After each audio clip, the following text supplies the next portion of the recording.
how we can use reclaimed water and create a beautiful cultural site for Angelenos to come and visit and appreciate, and also help the plants and the environment here grow and prosper thanks to the water reclamation plant that we have right next to this beautiful Japanese garden.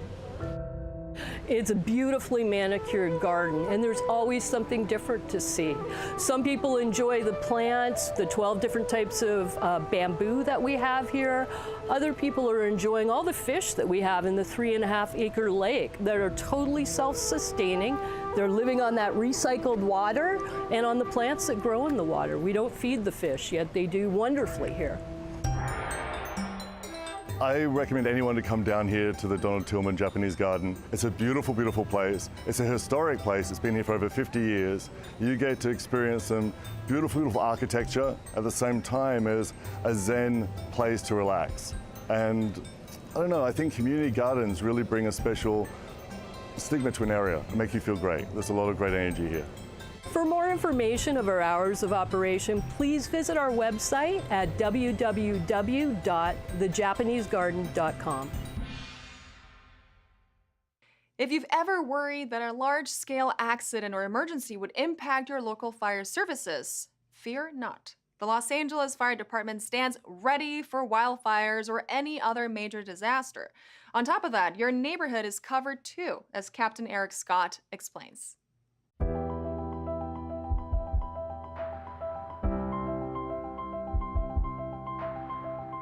As many know, we are well into our wildfire season. It's predominantly challenging during the fall months when we have the Santa Ana winds. And when we get large wildfires across the state of California, many people hear of terms like mutual aid or an incident management team, and they wonder what they are and what it means to them. So we're here to tell you about it. Mutual aid is an example of neighbor helping neighbor. So when you have a large scale or prolonged emergency like a wildfire, a tornado, a hurricane, an earthquake, it's going to absolutely inundate the local resources. They don't have enough personnel to manage that big, large scale duration incident and still run your heart attacks, your traffic collisions. So they need a call for additional help. That's why we have a mutual aid system where we have firefighters that can come from various other departments all along the state of California. And that way we ensure that no one jurisdiction faces a major emergency on their own. Well, Angelenos should care about this because it really helps them. They should have comfort in knowing that the mutual aid system means that when we here in Los Angeles have a big scale emergency incident, that we can call on help from our neighbors. And it's also important for us to return that favor. And we're returning that favor right now to our friends at Ventura County Fire Department as they battle this devastating wildfire called the Mountain Fire that broke out on November 6th. So we sent about 21 engines there to help them. But again, that's a two-way street. So when we need help here, they're going to come and help us as well. Well, if you live in a wildfire area, you really need to do three things. That's ensure that you know the Ready, Set, Go program. That is proven and a true program to ensure safety for you and your family. The second thing is harden your home from embers that might fly in front of the flame fronts, land on your home, and could it catch furniture on fire? Could it get into your eaves and into your attic? And then the third thing is to perform that proper brush clearance. It's the defensible space that allows us firefighters to do our job. And when you have proper brush clearance, we will put a firefighter between that wall of flame and between your home, and we will save it. In this week's Things to Do, walk or sail to the Port of LA's Holidays by the Sea. Enjoy a holiday tree lighting in Pacoima and celebrate the holiday season Victorian style. All this up next on Things to Do.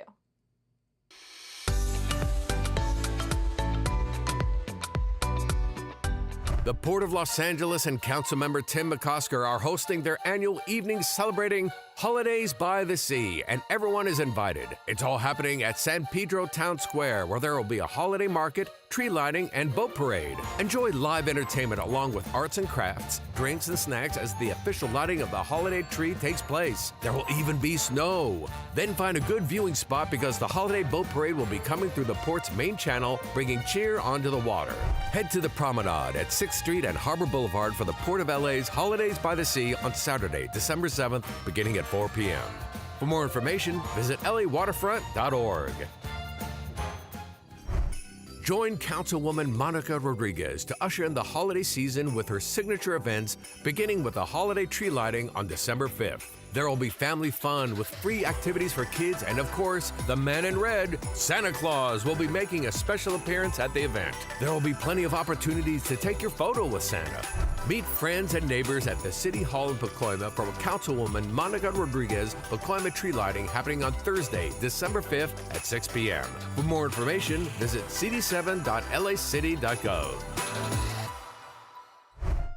The Banning Museum presents its annual Victorian Christmas on Saturday, December 7th from 12 noon. This beloved Christmas tradition continues at the mansion, which will be open to the public and adorned with holiday decorations. Enjoy a stroll through the living history of the house and grounds. Guests of all ages can enjoy some Victorian fun, including horse-drawn carriage rides, family crafts, caroling, and Victorian dancers. Of course, you can also catch Santa and Mrs. Claus at this Christmas event. 'Tis the season to be jolly.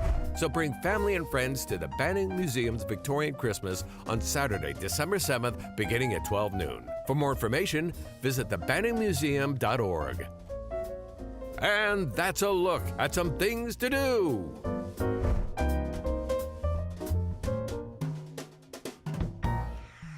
And that's all for this week. I'm Natalia Bilbao, and from all of us here at LA This Week, thank you so much for joining us. Remember that you can watch us online anytime at lacityview.org, and we're also on Instagram, Facebook, X, and YouTube. See you next time for more LA This Week.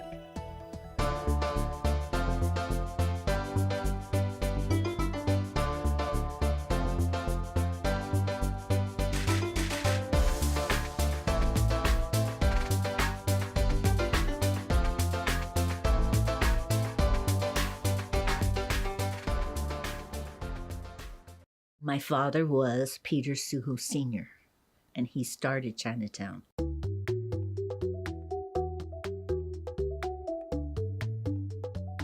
That's my earliest memories of working. I just knew they worked all the time, but we didn't even think about it. It's just like that was a normal thing you did. You go to work and you had to take care of, you were starting Chinatown, so you did all that.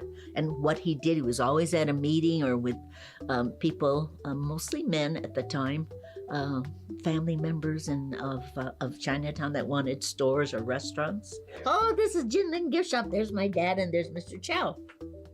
Oh dear, we spend hours there. In the back, we had like a kitchen and a toilet with a sink. And you know, we had no hot water. I mean, you boiled the water in the tea kettle if you wanted to make tea or anything. And that whole block is owned by the shareholders of the Los Angeles Chinatown Corporation, of which my father was one shareholder. And that's how he was able to get this piece of property to build his restaurant. But the streets there belong to the Chinatown Corporation. So it's a unique little city in its own.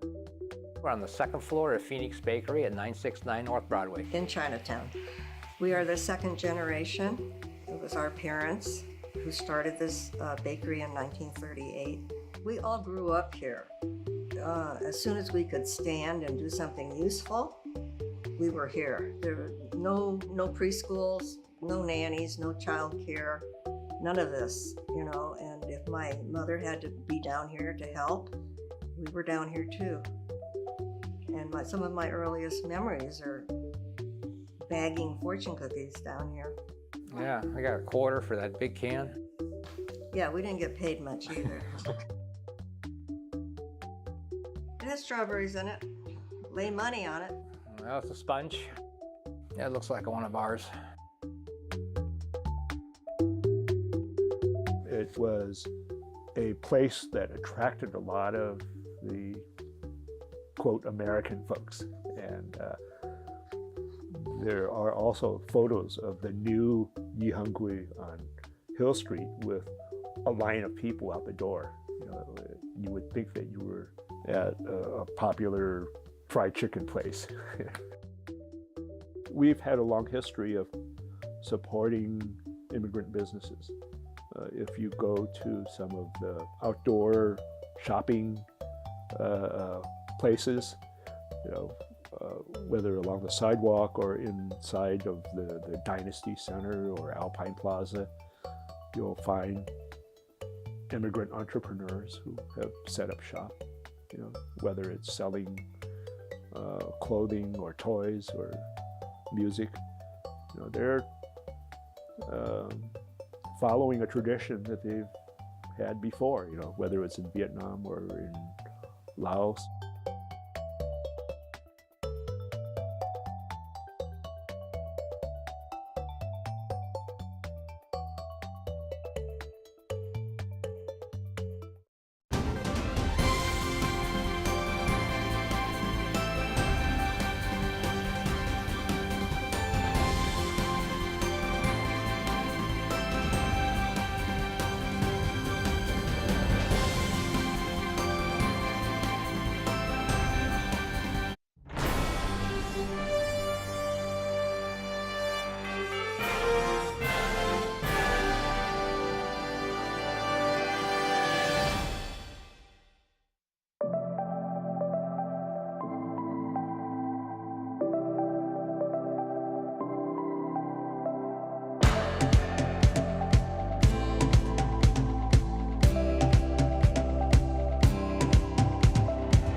Ladies and gentlemen, welcome to the regularly scheduled meeting of your Los Angeles City Council. Today is Tuesday, the 3rd day of December in the year 2024. My name is Marquis Aristas, and I serve as president of this council. Public comment will be taken both in person in the council chamber and via teleconferencing for today's meeting. Madam Clerk, can we begin by calling the roll? Yes, sir. Blumenfield, De Leon, Harris, Dawson, Hernandez, Hutt, Krikorian, Lee, McCosker, Padilla, Park, Price, Rahman, Rodriguez, Soto Martinez, Yaroslavsky, 11 members present in quorum, Mr. President. All right, first order of business. Approval the minutes of November 22nd, 2024. All right, Councilmember Park moves, Councilmember McCosker seconds. Next. Commendatory resolutions for approval. Councilmember Hernandez moves, Councilmember Padilla seconds. Next. Mr. President, today's Tuesday. It's time for the flag salute. All right, we'll ask everyone in the chambers to rise and follow along with Councilmember Bob Blumenfield, who will lead us in the Pledge of Allegiance. Okay, great. If I could ask everyone to place your right hand over your heart. Ready, begin. I pledge allegiance to the flag of the United States of America and to the republic for which it stands, one nation, under God, indivisible, with liberty and justice for all.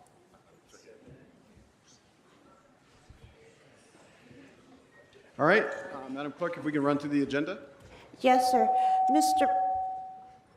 Mr. President, there are requests to continue item 3 to December 4th, 2024, and item 42 to December 10th, 2024, sir.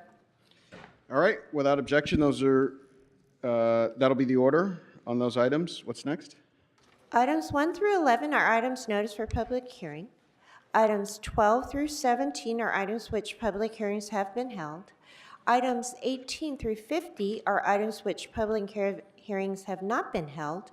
10 votes are required for consideration. All right, without objections, those items are before us now. Specials members? Any specials to my right? Councilmember Price. Thank you, Mr. President. I'd like to make a verbal technical amendment to item 32. The motion incorrectly spelled Augustus Hawkins' name with a K on Hawkins. I'd also like to ask it to be corrected to the proper spelling for the record. Additionally, out of an abundance of caution, I'd like to accuse myself from item 11 because it is unclear to me if and what developers are working on the project listed on this item. 11. All right. Is there a second to Mr. Price's technical amendment? Yes. Mr. Blumenfield? Okay, and just double check, Mr. Price recuse on item 11, sir? Okay, thank you. Councilmember Rahman. Thank you so much. I'd like to call item 14 special for brief comments before our vote, and I'd like to make an amendment, which is that I move that the matter of the Housing and Homelessness Committee report dated November 6th, item 14 on today's agenda be amended to remove the second recommendation, which is to approve the interim housing bed rates as applicable to be effectuated January 1st, 2025 at the level staffing model wage tier 1 rates as follows. $69 per bed for sites with 51 beds or more, $79 per bed for nights with for sites with 50 beds or less. So I'd like to remove that recommendation. Okay. Is there a second to Ms. Rahman's amendment? Second. Thank you. All right. Any others on my right? Seeing none. Okay. Councilmember McCosker. Thank you, Mr. President. I'd like to hold items 49 and 50 together for a comment. Okay. Councilmember Padilla. Sorry. I'd like to call 44 special, please. Thank you. All right. Councilmember Hernandez. Thank you, Council President. Item 24, special for a separate vote. All right. Councilmember De Leon. Thank you very much, Mr. President. Item number 26 for an amendment. All right. Thank you. We have the amendment. Yes, we do. So this amendment reads, I move that item number 26 on today's agenda be amended to change the following amounts. Transfer and appropriate $156,400.11 from the Central Los Angeles Recycling and Transfer Station, CLARTS, Community Amenities Trust Fund number 47S/14 and $118,267.90 from the CD14 Real Property Trust Fund, number 696, and $79,861.99 from the CD14 Real Property Trust Fund, Pipeline Franchise, Fund number 696, and $40,203,79 from the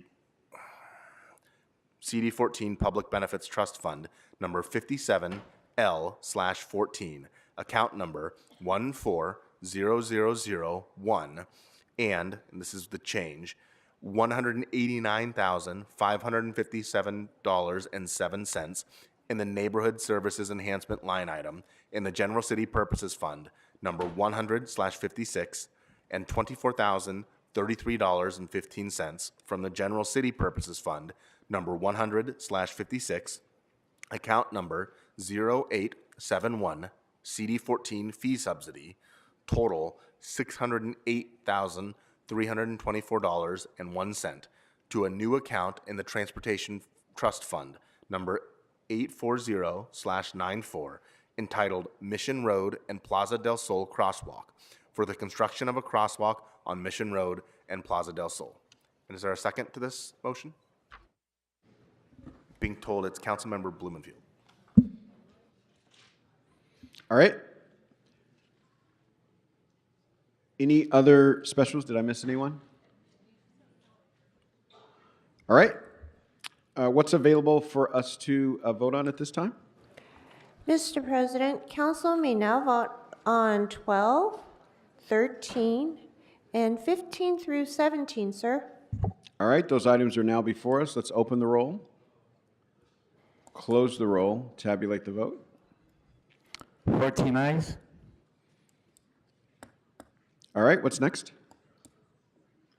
Would council like to go into public comment, sir? Yes. Okay, I shall read the instructions. As indicated on the agenda, members of the public wishing to offer public comment should call 669-254-5252 and use meeting ID number 160-535-8466 and then press pound. Press pound again when prompted for participant ID. Once admitted to the meeting, press star 9 to request to speak. When it's your turn to speak, an automated Zoom voice will ask you to press star 6 to unmute. Again, call 669-254-5252 and use meeting ID number 160-535-8466 and then press pound. Press pound again when prompted for participant ID. Once admitted to the meeting, press star 9 to request to speak. When it's your turn to speak, an automated Zoom voice will ask you to press star 6 to unmute.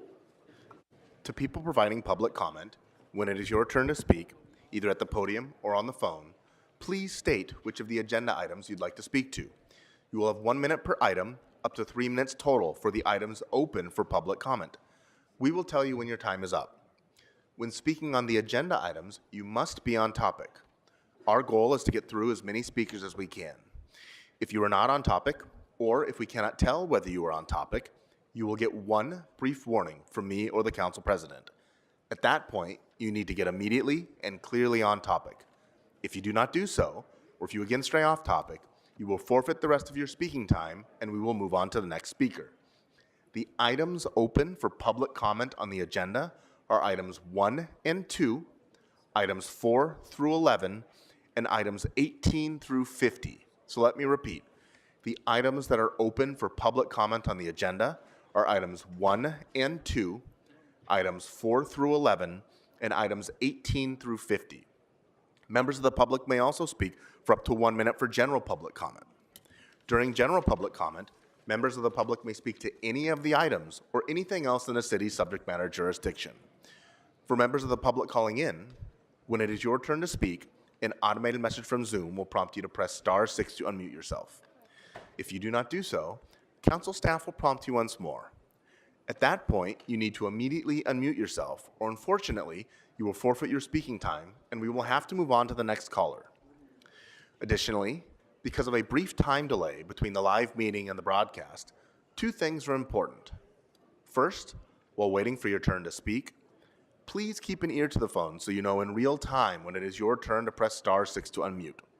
Second, if you're listening to this meeting on another device, please turn down the volume on that device when it's your turn to speak. Between feedback and the time delay, it will cause a great deal of confusion if you continue to listen on your other devices. One additional announcement, if I could have the interpreters please make this aloud so everybody can hear it.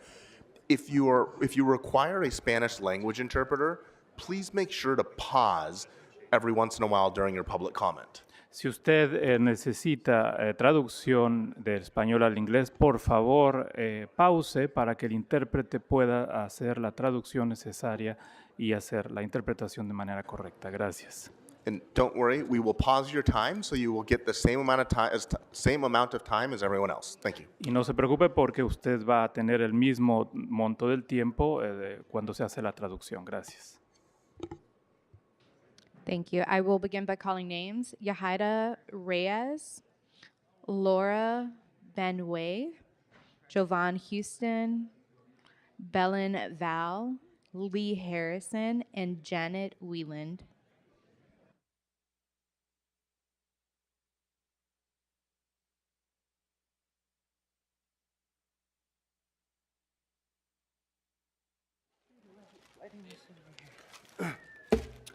All right, Good morning. 21, Can you please- 22, 23. Which name did you sign general. up under? Speaker, which name did you start sign up with under?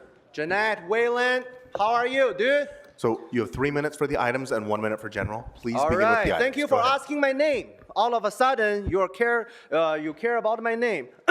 21. 爱过你，就当你是错的人。有些错我们都要负责任。是否我爱了不该爱的人？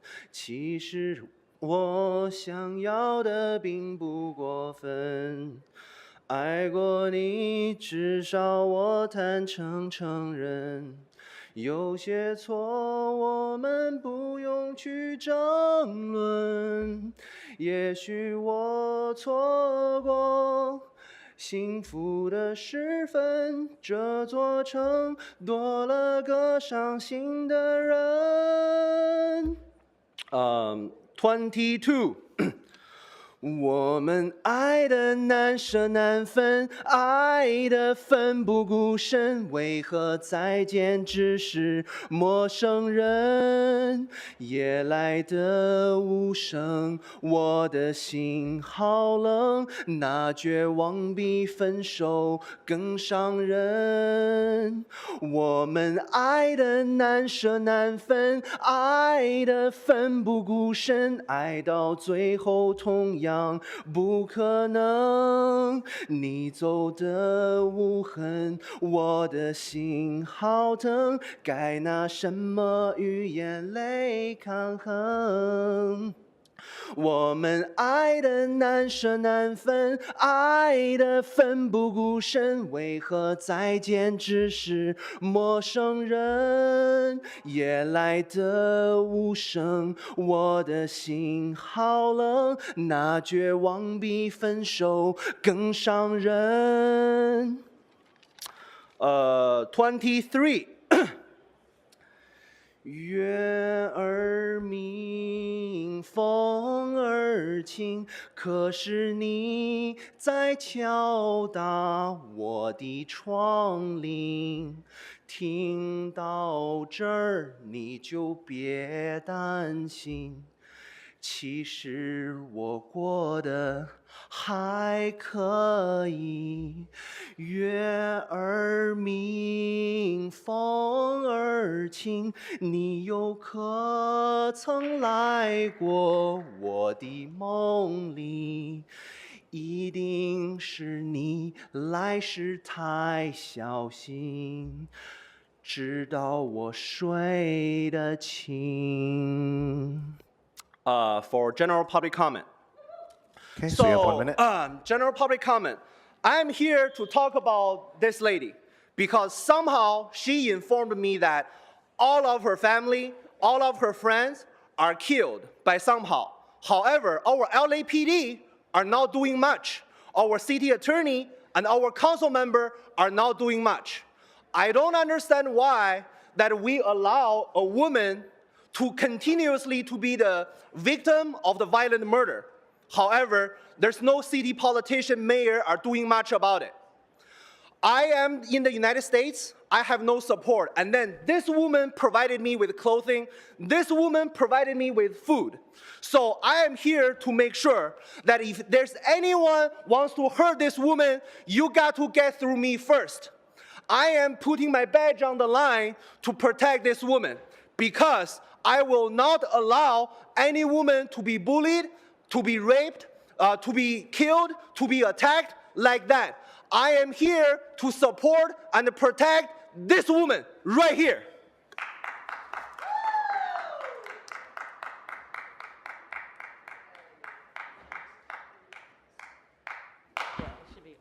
Good morning. If you could please remind us of the name you signed up under and the Harriet items you'd Elliott. and which items would you like to speak to? I'm only going to speak on public comment. Okay, so you have 1 minute. Go ahead. I want to thank 3-inch Shrimp, and he has been accosted and also discriminated against, and I want someone to help him over here. I appreciate what he said, and it is actually very true. Nobody pays attention. At LA Valley College, their English chair, Holly Batty, concerned about Ellen Davis. Ellen Davis, I'm sure, died. There's a few others. I one time said that Stella Theodulou might have died.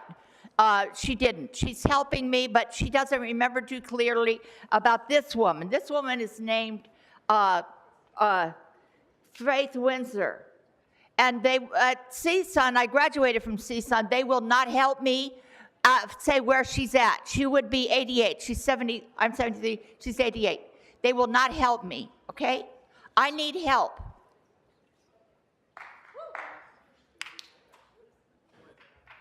Next speaker. Hello, Good morning. Good morning. My name is Laura Banuet, and a general comment. General, okay, so you have 1 minute. Go ahead. My name is Laura Banuet, and I am a member of Unite Here Local 11. I have been working at LAX in 2016, and I'm a single mom. I have worked very hard to raise my daughter. She relies on me to make living as a fast food attendant working for HMS Host at LAX. The longer I lived in LA, the more expensive it has become. I've lived in the West Side for many, many years, but because of how expensive rent is, my daughter and I had to move farther and farther away from LAX. Now we live in Compton in a converted garage with no kitchen. Today, I make less than $25 per hour. People like me, who are the backbone of the airport, deserve to be able to afford to live near where we work. You have the power to make a difference for airport workers. Vote yes to raise the wage. Thank you.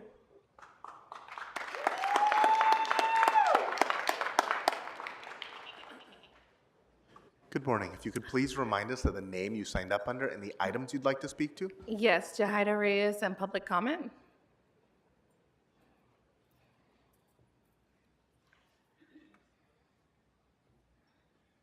Sorry.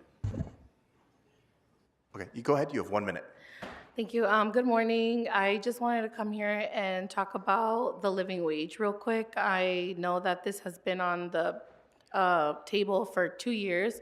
I am a hotel worker at Hotel Figueroa, and living here in LA has been extremely difficult. Right now, I pay $3,100 for a 2-bedroom, and I have 2 kids, and it's been extremely hard to pay for everything they want and need with the living wage that we have now. So I'm asking you to please support us working class, us working people, the people who run the city, who make it turn, and vote yes next week. Thank you. Thank you. And before the next speaker, Mr. Herman, your sign is in violation of our sign rule. I also noticed that there are people behind you. So the sign is actually blocking people behind you. So please either keep the sign folded so that it complies with our sign rule, or don't lift it up. Thank you. Sorry. Good morning. If you could please remind us of the name you signed up under and the items you'd like to speak to. Jovan Houston, general public comment. Okay, and before you begin, just to be clear, Mr. Herman, that's your first and only formal warning. Sorry. Go ahead, you have 1 minute. You talking to me? No, you're fine. It was a gentleman behind you. So go ahead, you have 1 minute. Hi, I'm Jovan Houston. I'm an airport worker at LAX. I just want to get the city council members to vote yes on this living wage ordinance. It's important to me. Healthcare is very important to me. Recently, I was hospitalized for pneumonia 2 weeks ago, and if I didn't have the medical insurance that I have now, I would be out thousands of dollars. Next year, the cost will go up, so it will be thousands of dollars that I would be out of. I just want to take time, if any city council members walk into your workspace, raise your hand if you have a sign outside your door that said you're exposed to cancer-like materials, please. I'll wait, but I do. I'm exposed to that every day when I walk inside my building, my workspace. So please, when you amend this, you're mending lives that workers live every day. You're mending health care that workers need. Please vote yes on this. Thank you. I will call more names. Jensen Jenkins, Alicia Avery, Audit LA, Shelly Miskevich, Timmy, Armando Munoz.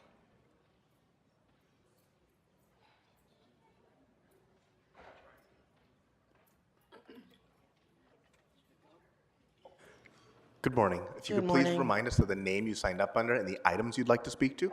Audit LA, all items including public comment, please. Okay, so you have 3 minutes for the items and 1 minute for general. Please begin with the items. Go ahead. Thank you. First of all, about the trees, please say yes. Council District 2 has been bugging for tree trimming for years. Thank you, Mr. McCosker, for joining Mr. Krikorian on that, so I'm going to campaign for you. But anyway, let's get back to the item, I think it's 23 or 22, about conflict of interest with the city attorney. Okay, are you guys cherry picking what ones are a conflict of interest? Because here's the biggest conflict of interest with the city attorney. The city attorney herself, Heidi, for the very first time, went and conducted a misdemeanor hearing, the first time hearing herself, which has never been done. And they are prosecuting somebody for just gently removing like this illegal tarp on a, on the right of way. But at the same time, the city, because it's the church, the cult of Scientology, now they have thorny rose bushes there. So, Speaker, this is the city, right, I'm you're telling welcome you. to speak to this It's during general comparison public and comment. contrasting why you're cherry picking. Hold on, can you please pause our time really quick? Caught my time. I am saying, because you are asking for a conflict of interest with the city attorney. Hold on just a second. So the woman who is shushing in the close to the center, she's holding up a red and orange, it's a Bible with a red or an orange ribbon on it. This is your first and only formal warning. Please do not disrupt the public speaker. So this is, hold on just a second. So this is, you need to speak to the item, which is a conflict waiver for outside counsel, right? So, but everything else that you want to say that you're speaking to right now, you can speak to during general. But this is not about conflicts generally. It's about a conflict waiver specific to that outside counsel contract. So you can't make comparisons and contrasting, just for clarification. So I can't compare and contrast. Please start our time again. Go ahead. Okay, I don't think Smoke and Scan would like this. What do you think, Smoke and Scan? I really don't think Smoke and Scan would like it. But, okay, so here we go. So anyway, we understand, I made my point, there's a conflict of interest. Also, I want to talk about how CD 13 is asking to illuminate the City Hall to celebrate Disability Day. You know what? I'm going to vote no, and I'm here in a chair. If I can't even approach the up there, where they get to speak, where everyone else gets to speak, because I'm disabled and in a chair, then no, don't illuminate the stupid lights for me. Thank you, I don't need it. And also, if the city, thank you, and if the city can't remove, I've been here for how many months asking you to make ADA compliant the planters around L. Ron Hubbard Way and the cult of Scientology. If you can't do that in Council District 13, then don't illuminate the stupid City Hall for me. I don't need it or want it. I want to be able to access L. Ron Hubbard Way and Fountain Avenue. That's what I want. I don't care about the stupid lights. I wouldn't go downtown here at night anyway to see it. So I'm tired of it. Like and even with Transgender Day too. You know what the Cult of Scientology did? They outed somebody who's transgender, who is a protester, to their family. To whoever. They don't have a right to do that. And then you're going to light up it for a transgender, but you don't care what the Cult of Scientology does to protesters. You don't care how they're treated. You know what I want to say? And maybe Smoke and Scan will agree with me this too. Instead of doing the Pledge of Allegiance, do one city under Scientology, because that's what it feels like the city is. You all bow down and kiss the feet of freaking Scientology, and we're done with it. Stop it. Public comment. Guess what? I'm here to talk about the Cult of Scientology, a human trafficking organization. Okay, now they're doing Winter Wonderland as a way. They don't even believe in Jesus. They're doing, Winter Wonderland, Christian, Christmas. Okay, and you know what L. Ron Hubbard believed? That Jesus was, and this is in their own OT teaching, volume 8. That Jesus was an angry pedophile, and that L. Ron Hubbard was here to usher in the Antichrist. And they're using then a Christian holiday to recruit people for their human trafficking, senior and child abusing cult. I'm going to say it like it is. There's too much evidence out there. Too many people have come forward talking about how they were treated. I'm sick and tired of you guys not even being able to get them to put planters and going after protesters. Okay, I'll talk about it now. The conflict of interest. The city told them they have to pull up the same roses where this person, where a protester is being, has court case against him. But the city attorney won't, because there's a conflict of interest because y'all worship Scientology. Speaker, your time's expired. Next speaker.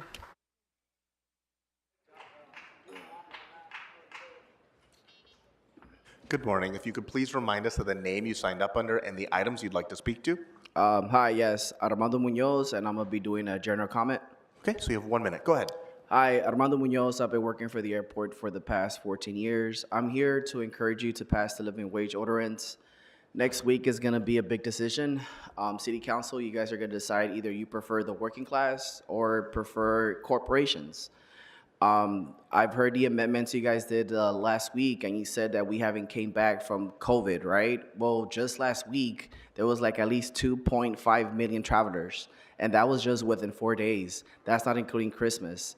So if you ask me, the city of Los Angeles has gone up since COVID. We have been pretty good. We have the World Cup coming. We have the Super Bowl coming. We need to pass these living wages because the working class, the people that live in this LA, the people that actually build LA can no longer live in the city. This is the reason why we want to pass the living wage ordinance. And for you to send amendments to weaken our insurance, apparently you got way better insurance than we do. We could barely pass by. We got to make decisions between our insurance or our rent. Thank you. Thank you. Andrew Graebner, Sister Payasa, Stacy Segarra Bollinger, Smoking Scan, Harriet Elliott, and Candido. Good morning. Next speaker. If you could please remind us of the name you signed up under and the items you'd like to speak to. Hello, my name is Sister Payasa. So the items I will be speaking on, the first item I'll be speaking on 24, second item I'll be speaking on 31, and third item I'll be speaking on 38, and then general public comment, please. Okay, go ahead. You have 3 minutes for the items and 1 minute for general public comment. Please begin with the items. Okay, thank you.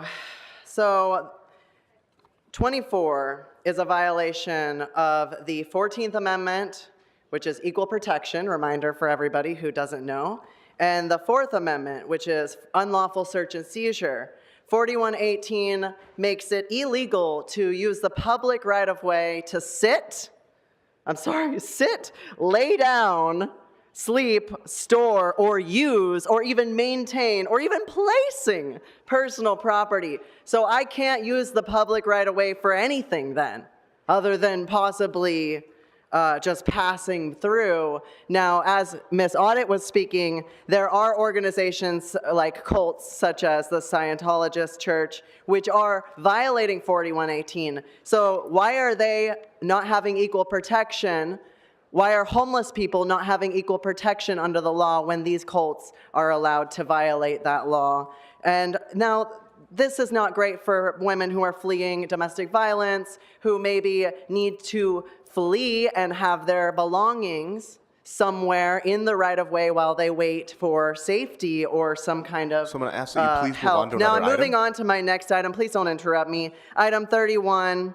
Now, shelter conditions. Kevin DeLeon dedicated a shelter in his district to his mother. He cut the ribbon to that shelter, and he was very celebrative of that shelter. Now, that shelter is, I have experienced ADA noncompliance, extreme violations of ADA noncompliance. Women's feet are bleeding because they are not allowed to use a wheelchair. There are no sanitary pads available. There is no water fountain. We are not allowed to have drinking water in that shelter. We have to ask somebody. And it's a domestic violence emergency shelter. So as somebody who fled domestic violence, I don't want to ask someone for a glass of water. I want to be able to have a working water fountain. There's also a sign that says I can't poop in the bathroom. Now, for item 38, we're going to talk about special recognition of Transgender Day of Remembrance. When I was 18, I came out as a bisexual, queer woman. I was thrown out on the street by my unapproving and abusive family, and I became a runaway homeless youth at 18. I was already a runaway homeless youth at 17, 16, 15. However, once you turn 18, things do change. That game does get a lot more deadly. So when it comes to Transgender Day of Remembrance, I hope that you consider 4118, and I hope that you consider the ADA noncompliance, because you do have somebody who is a queer woman who experienced transgender. I took testosterone for 8 years. I experienced transgender health care, and I have a lot to say about that as well. So I do hope that you consider the homeless transgender people who are suffering. Now, for my general public comment. Go ahead, you have 1 minute. Thank you. The secret place of the Most High. He that dwelleth in the secret place of the Most High shall abide under the shadow of the Almighty. I will say of the Lord, He is my refuge and my fortress, my God. While this is in general Him I will public comment, trust. and we've gone through Surely this before, He shall deliver thee you from need the to snare tie of it to the something that's fowler, within the and subject from matter the noisome jurisdiction of the city. pestilence. So He shall cover this is your thee last with the opportunity. feathers, Please and connect it under to his something that's wings within shalt the thou subject matter trust. His trust jurisdiction of the shall be city. thy shield and buckler. Thou shalt not be afraid of the terror by night, Okay, nor so for the we've arrow that asked you flieth nicely by to day, connect it nor to for the something. pestilence that Your walketh time in has the expired. darkness. So, next speaker. Speaker, we need to move on to the next speaker. You forfeited your speaking time by refusing to comply with the rules. So, Speaker, you've been warned already. This is.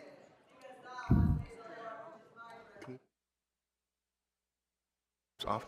So, Mr. President, this speaker has been warned already and is still in violation of the request. She is eligible for removal pursuant to Rule 7 and Rule 12. This person is removed pursuant to Rule 12. So, again, just as a reminder to everyone, while general public comment is quite broad, you still need to connect it to something that's within the subject matter jurisdiction of the city. So, good morning. Which items would you like to speak to? I would like to speak on 1, 2, 4, 5, 6, 7, 8, 9, 10, 11, 18, 19, 20, 21, 22, 23, 24, 25, 26, 27, 28, 29, 30, 31, 32, 33, 34, 35, Okay. 36, So, 37. Mr. Graebner, you have 3 minutes for the items and 1 minute for general public comment. Yeah, I have a Please really begin long with the items. agenda. It takes a while to read them all off. We have let's start off with item 23, I think it was. 23 is from Blumenfield. It's for mailers on the Cyclovia route. Hopefully no one house people are going to be displaced for this. Because I know in the past, sometimes Cyclovia, they've sweep the area. This is like a community event on house people are part of the community. Speaking of which, we have item 24, which is a 4118 motion from Bob Blumenfield. You know, what is it, 6 unhoused people dying on the streets of LA every day? But you just keep doing this. Keep putting them more. You're trying to get to 7 a day or something here? 4118 literally kills unhoused people. Let's get housing and services, not just sweeps and throwing them wherever you feel like it. We have 26, 27, and 28, which are motions from the lame duck councilmember Kevin DeLeon, who's hiding in the back when he saw I was going to speak. So we have, we have 28, 27, I think it was stuff for Winter Wonderland. I thought he was taking away all the holiday fun as a punishment for voting him out. I thought he was doing that. Bye, Marquise. We have but no on anything Kevin introduces. 29 is a motion from Marquise Harris Dawson, who's not presiding over the meeting currently. Reward money for snitches. No on reward money for snitches. Maybe give some reward money if we have information on when the cops shoot and kill people. We have a street banner for a school. That's a lot of money. We have lighting up City Hall for International Day of Persons with Disabilities. You know, a disabled person just mentioned that you are literally violating the ADA here with this thing here. You know, you used to not have this. This thing was added like 2 years ago. It used to not be here. It used to be that anyone could just approach the podium from the center aisle. If you had a wheelchair, you could just roll right up to the podium. But this thing was added like 2 years ago by Paul Krikorian over there. So yeah, it didn't used to be there. You literally made the chamber less accessible than it used to be. We have a motion to light up City Hall for Transgender Day of Remembrance, just a few feet away from where multiple trans people have been assaulted by the LAPD in this chamber over the last few years. So we have, yeah. And you don't do anything for trans people. You literally do nothing. You just light up City Hall. And why don't we have you introduce some stuff so we don't have to remember as many trans people who died by violence? Maybe we can just keep them alive and have rights for trans people and protections. Public comment? All right, so general public comment. It's the last week of these guys of DJ Krikorian and the known racist Kevin De Leon. They're all going to be gone after Friday. So we have. I noticed has Isabel ever been invited to be honored? You're all just so sore losers. Usually you invite anyone who got elected in to be honored. I don't think Isabel's ever been here, has she? Has she ever been invited up to be honored for getting elected? And you had Nazarian like the next day. We hadn't even finished counting yet. But you had Nazarian here like the next day. But yeah, Kevin, you're fucking racist wherever you're hiding. And good riddance. But finally, Marquise, why do you keep lowering my hand every time I call in? You want to answer that? It's only me and a few others. It's only when you're running the meeting. Why is my hand getting lowered on the phone? You want to answer that? Speaker, your time's expired. And just FYI, the Councilmember-elect Jurado was in council chambers here. I believe Councilmember Hernandez invited her or honored her. Good morning. If you could please remind us of the name you signed up under and the items you'd like to speak to. I'm Stacy Segura-Bollinger. I'd like to speak on all items in general public comment, please. Okay, so we have 3 minutes for the items and 1 minute for general. Please begin with the items. Go ahead. Thank you. I'd respectfully ask for all of the council members, including the president, to please pay attention. I don't know who Marquise was talking to while Andrew was up here, but he wasn't listening. So I'll start with 45. This is the recess schedule, but I think we all know that this is not an exhaustive schedule of the recesses y'all take. You really get paid a lot to work very few hours compared to most workers. I think instead of salaried, y'all should have to clock in and out. We should be tracking the hours that you're working, because I think that your salaries are way too high for how much time you get off. And it's also just something that I've noticed, that usually when kids aren't in school, this body goes on recess. And think about what a luxury that is for the council members who have children, that they don't have to worry about childcare when their kids aren't in school. That's something else that the vast majority of workers in LA do not get to enjoy. So I'd encourage everyone listening to look at their extensive recess list, think about how late they start meetings, and ask yourself, do I get to be absent from work and late to work so often and still enjoy good pay and good benefits and keep my job? Another item, please. Okay, fine. We'll move on to item 24. which is a 4118 expansion on Canby in Reseda. I know this area well. There's a lot of auto body shops that take up a lot of public space. In fact, in the city, cars park on sidewalks all the time. But when a human being is existing in public, this body criminalizes it. And we know from our study that 4118 is a waste of money and costs a lot, but does not solve the issue of the unhoused resident population. So I don't understand why this body is entertaining expanding that program at all. We have two different motions to light up City Hall, one for trans remembrance and one for disability. The one for disability comes from Councilmember Rahman and CD4, and Hugo Soto Martinez. I don't see them in the room, so I have to assume they're not paying attention. But we all heard from a mobility device user that what they need isn't $438 spent on lights. It's actual access to the city where they pay taxes. On the corner of Vineland and Whipple, I watched someone in a wheelchair have to turn around and completely change his route because of the way the light signals are constructed on the sidewalks there. They couldn't get their wheelchair through the narrow opening in the sidewalk. But instead of spending money to improve our infrastructure, we're virtue signaling while we go into a budget deficit. And Budget and Finance Committee Chair Bob Blumenfeld says he doesn't know why the lights cost $438. Isn't that true, Bob? General public comment.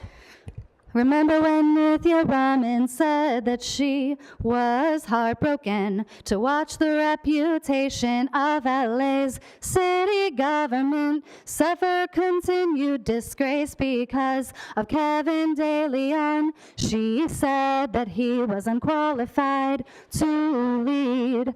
Severe ongoing harm, that's what she said was being caused by Kevin's continued presence here. But then what happened was you gave up and Paula assigned him to the committee that you run, and you told him that you were glad, and I want to thank him for showing me what you really are, because without Kevin I might have never shown up at all. And that's a big fuck you to Kevin De Leon, fuck you to all of you for enabling him, and shout out to Smoke and Scan. Thank you. Defender of Ants, goat developer Herman.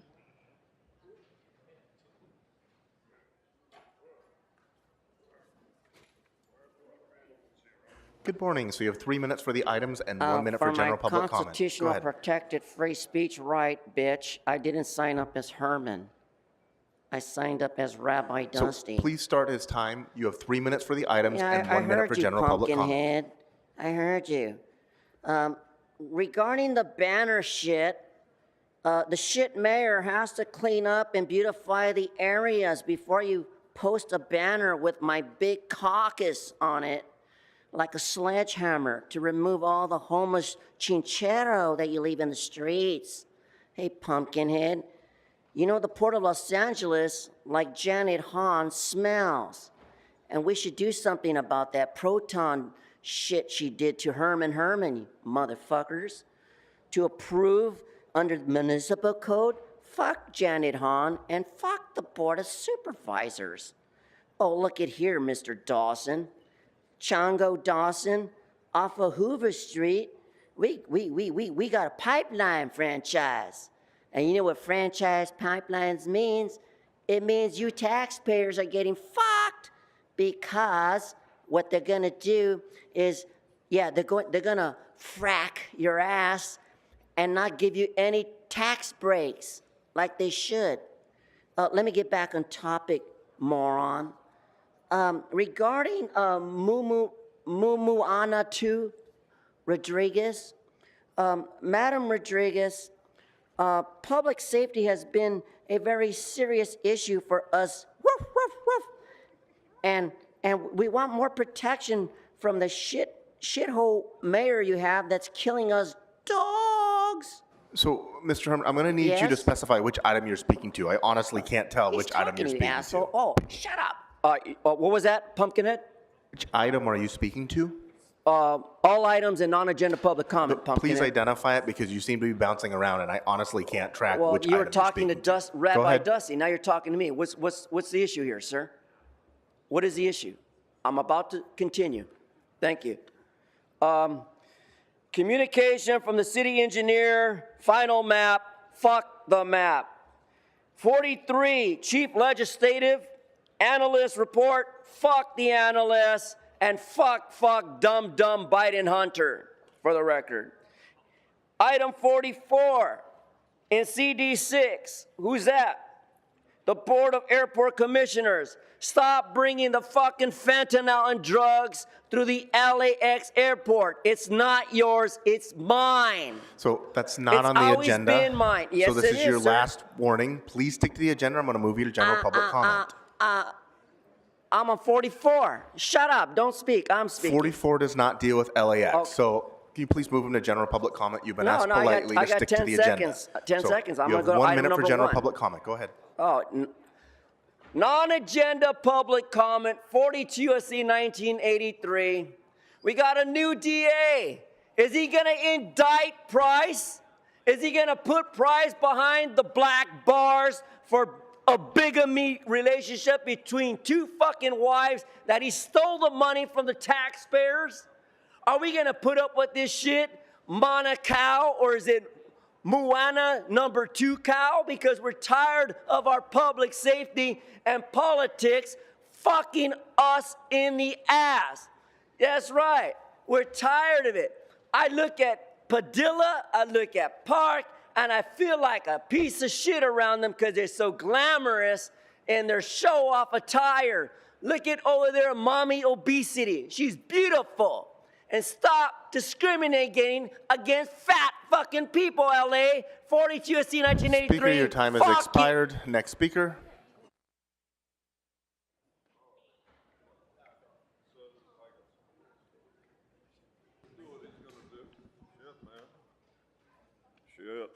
Good morning. You have 3 minutes for the items and 1 minute for general public comment. Please begin with the Yes. items. Go ahead. Yes, good DEI hire. He's an ambulance chaser. Ew. Okay, now we get to 44, the Imelda Padilla Federal Airport. Yes. Let's pan the camera over to Imelda, see if she's still wiping her nose with that perpetual cold she has every year. And you look at Van Nuys Airport, a complete, total piece of fucking shit. They should tear it down.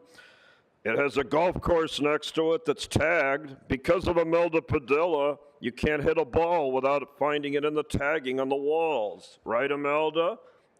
Yes. That's right, yes. Now we have Retard Week. What's that one? You know, disability. Oh, that's right. Yeah, like you, asshole. What? Oh, I mean like them. I'm sorry, sir.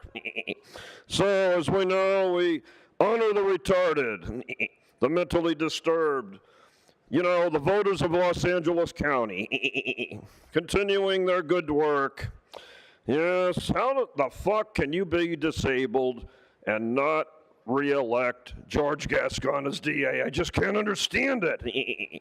So we're going to have to cancel the item this year because apparently the voters of LA County aren't all a bunch of fucking retards. Let's give them a hand. Well, yes, what a surprise. And then we have the Transgender Remembrance Week. Yes, we're going to remember all of those people who have a penis but wear a skirt but aren't here anymore. And, of course, this is Tracy Park's favorite holiday. I have videos of her dancing underneath a rainbow. Yes. Tracy, would you like to come out today? Tracy? It would be so nice if you would. It would really help all of us. No, you don't want to. Okay, then fuck you. So now we get to number 1. Number 1 are protests. Yes, I protest everything involving Paul Martin Krikorian. I mean, has anybody in the world ever been born with a head that looks like the shape of a dickhead? I can't think of one person. What a complete, total, disgusting asshole. And then we have number 2, KKK Katie the Cunt Yaroslavsky, KFC, on Citrus Avenue in Wilshire. It's a very nice area, by the way. Too bad you out there on the TV can't afford it. You have to live in the non-pretty people areas. You can only drive through the pretty people areas. That's the way Bob Blobbenbleld wants it. That's why he's changing CD3 to become gentrified. General public And comment. now for the public comment. We have to get Kevin to shave off that beard. How are you supposed to go to job interviews looking like a derelict? You got to shave that beard off and wear a decent suit and tie because you're unemployed. You're going to have to collect unemployment, EBT. And then how are you going to pay the mortgage? Where are you going to steal the money now? I mean, you have to be an elected official to steal the money. That's what the Supreme Court says. And then remember, December the 5th, everybody, Curran DeMille Price Jr. returns back to court to continue his prosecution. Let's give him a hand. Yes, that's right. So he hasn't given anybody up yet. You know what that means, people, with the change in administration? They might put the wife up on charges to put the pressure, to squeeze him to talk about everybody else. Finally, I want to wish everybody a good fuck you Christmas. Yes. Next speaker. Thank you. Last name for in person is Rich Lobby. Fix the microphone, please. You can't hear. You turned it off on somebody. You didn't turn it back on. Good morning. If you could please remind us of the name you signed up under and the items you'd like to speak to. Defender of ants. Okay. Welcome. You have, which items do you like to speak to? Just public comment. Okay, so you have 1 minute. Go ahead. So the officer, when I came in here, said that the last time I was talking about the 2 girls that escaped from the cult of Scientology and the police brought back to the cult of Scientology, that I was making some type of criminal threat. That's a felony. I actually did 6 days, and it was a DA reject. So first off, speaking about kids escaping from Scientology is not a fucking criminal threat. You fucking idiots. That's not a fucking criminal threat. Second, there's armed fucking guards at the Church of Scientology. It's a fucking cult. I don't know why I keep calling it a fucking church. How the fuck is there a cult going on right now? I've been at gunpoint 3 fucking times at that fucking intersection that they keep fucking shutting down. And there's 250 fucking planters out there to stop me from telling you about the 2 fucking girls that tried to escape out of the cult of Scientology. Wake the fuck up. That's not a fucking criminal threat. Go fuck yourselves.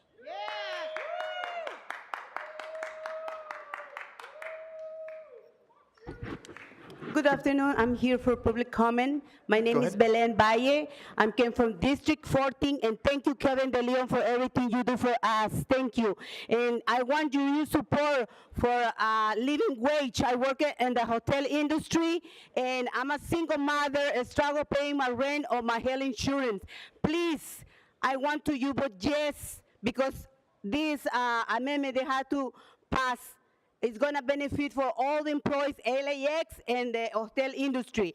I'm a housekeeper, and I prepare the rooms for the guests they came.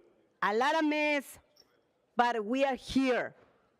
Humble to ask you, please pass this. I appreciate it, and have a great day. Thank you.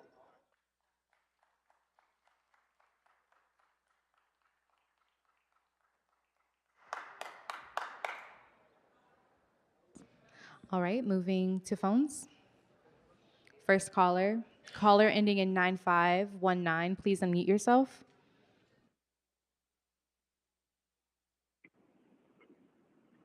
Yes, my name is Jason, and I'm a smoker scan viewer. Good morning. Which items would you like to speak to? What items you got today, Punkethead?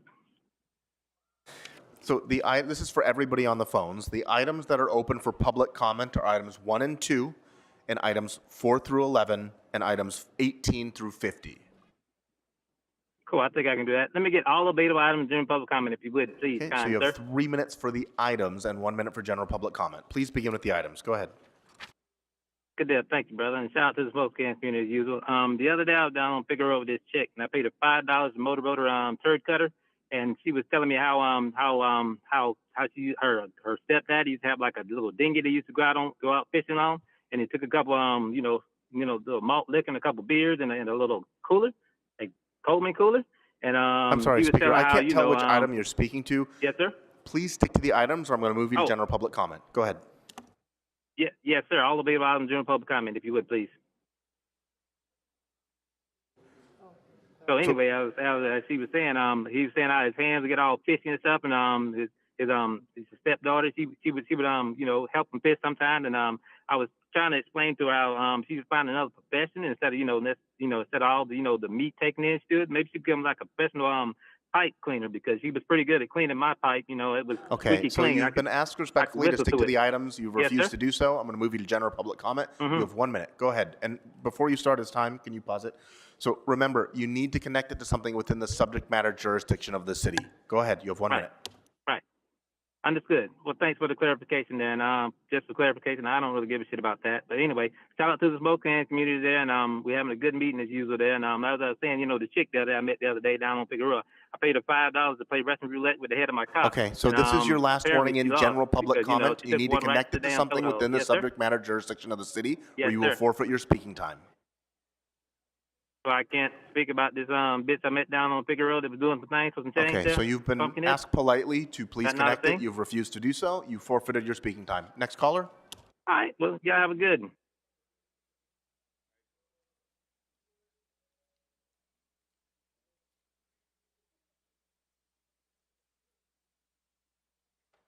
So I believe we have an amendment.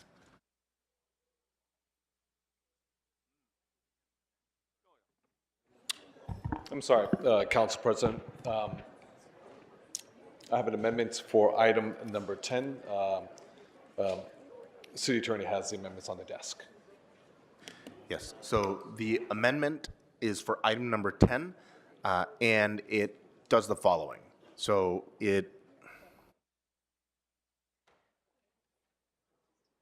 with regards to the, with regards to instruction number 6, it strikes all of the language beneath the heading Minerva Street. So again, it strikes all the language beneath the heading Minerva Street. And I believe the second to this is Councilmember Krikorian.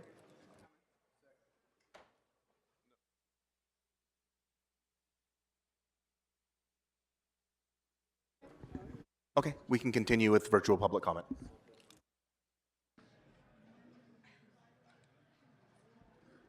Caller ending in 2616, please unmute yourself. Yeah, it's Eric Previn from Studio City. Good morning. I'd like to speak on the event. Yeah, good morning.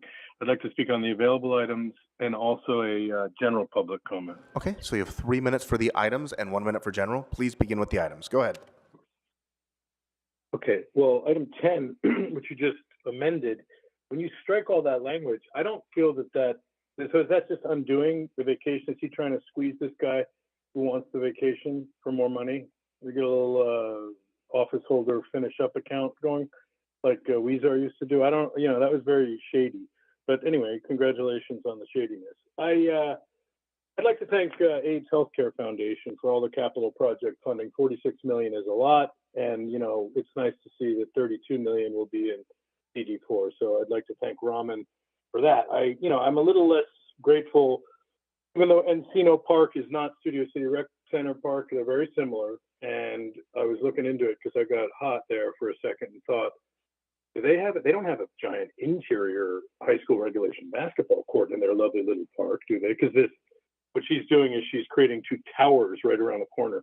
But no, they don't, I learned. It's an outdoor illuminated one like we have in Studio City, but now they've knocked everything down, including a little theater. They had a little, just like we did, rec center, where you would do theater and people from the community would participate, but no. Because Mr. Krikorian and Brad Sherman and Nithya Raman as the foil instead decided to erect a giant structure that looks like LAX in our Lovely little area. So it's very sad, of course. Nobody wants to cry. Are any of these people around, by the way? Anyway, it's good to see that De Leon is finally coming to terms with a $185,000 winter wonderland. That is what the people want, and thank you for finally taking care of it. What a shanda, as we say in my world, that item 32 had a typo, Augustus Hawkins, K-A-W. That is an insult to a man who was actually a very important first-timer to go to the Congress or something like that. So I hope that's corrected for the official record, Mr. Harris Dawson. It's just it demonstrates the disrespect as piling up all these items, you know. So the recess schedule. Here we have an activist in his prime. Marquise Harris Dawson, who got the mantle from Herb Wesson, has continued to increase the number of days that the council will be in recess. That means decrease the amount that they meet. And it's all in line with the progressive flank's newest, greatest taste, which is less public comment, for fuck's sake. We can't stand these bastards. Well, it's unfortunate because we actually have a good deal to add, and I hear it all the time. And I stand by the people who give comments, and I'm very, very So upset. please stick to the happening. I think recess we should schedule. change- If you'd like, you can continue this during general. No, this is the recess schedule. This is the recess schedule. I looked at it. You've increased the number of, it's gone from like 55 in 2023 to 59 in 2024. And this upcoming will be like so your time on the 60. items has expired. You have 1 minute for general public What do comment. you Go want ahead. to do? All right, well then I'll just take it right to the heart of the matter. I think we need the city attorney's office to come down to the principal's office for a thorough Rule 7, Rule 12 drubbing. Okay, this has now become something that the people are disgusted by. What we would like to see is the city attorney sitting quietly during a meeting and allowing people to have their time. When you start to try to line edit what people say to try to see if they're making a connection, like am I, in general comment, is this sufficiently in the jurisdiction of the, it's very, very bad. And I don't mean to embarrass you, Grote. I mean to humiliate you, not embarrass, humiliate. You must restrain yourself. And Mr. Harris Dawson, as a young progressive, I urge you to sit forward and control Mr. Grote, Falble, and Isagiri, who are all badly, badly out of line. We need to get hold of this, and there's a conflict of interest attorney ready to help us out if we need it, but we don't. We don't need any more attorneys. What we Caller, need your time has is expired. good, Next clean- caller. Go Blue.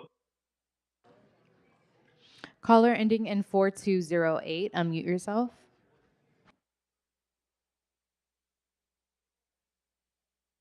Caller. What's up, Quan? Yes, we can hear you. I'm just wondering where the disheveled Mr. De Leon is. So which I items would you like to speak on to? all items.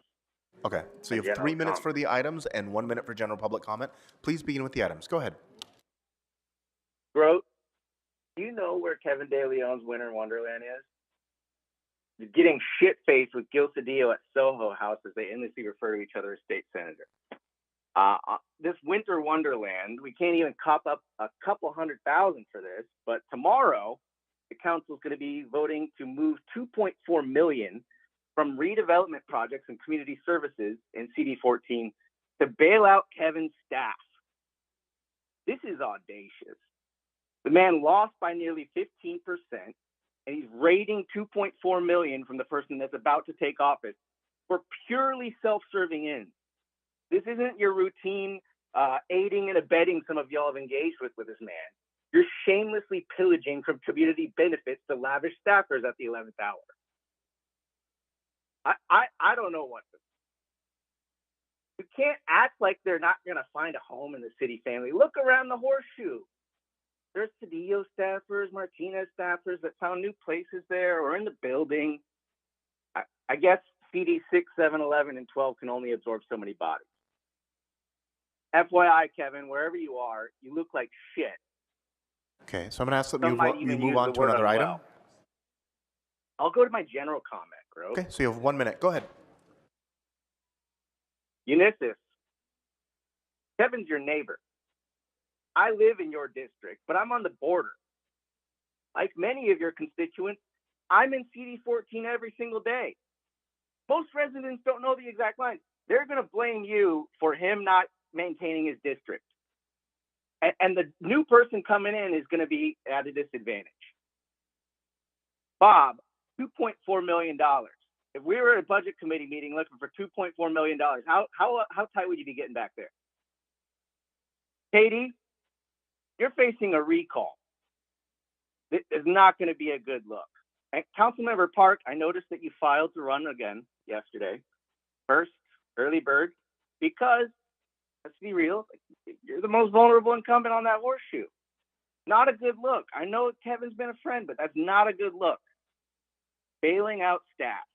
You all know better, especially you, Marquise, especially you. Caller, your time has expired. Call-in user 1, please unmute yourself.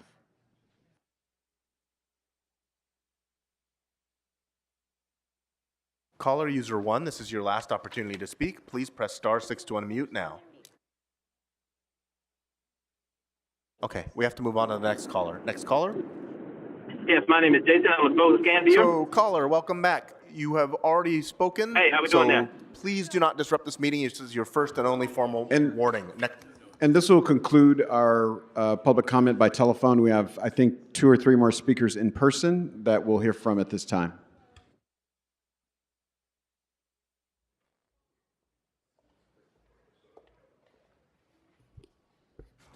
Good morning. If you could please remind us of the name you signed up under and the items you'd like to speak to.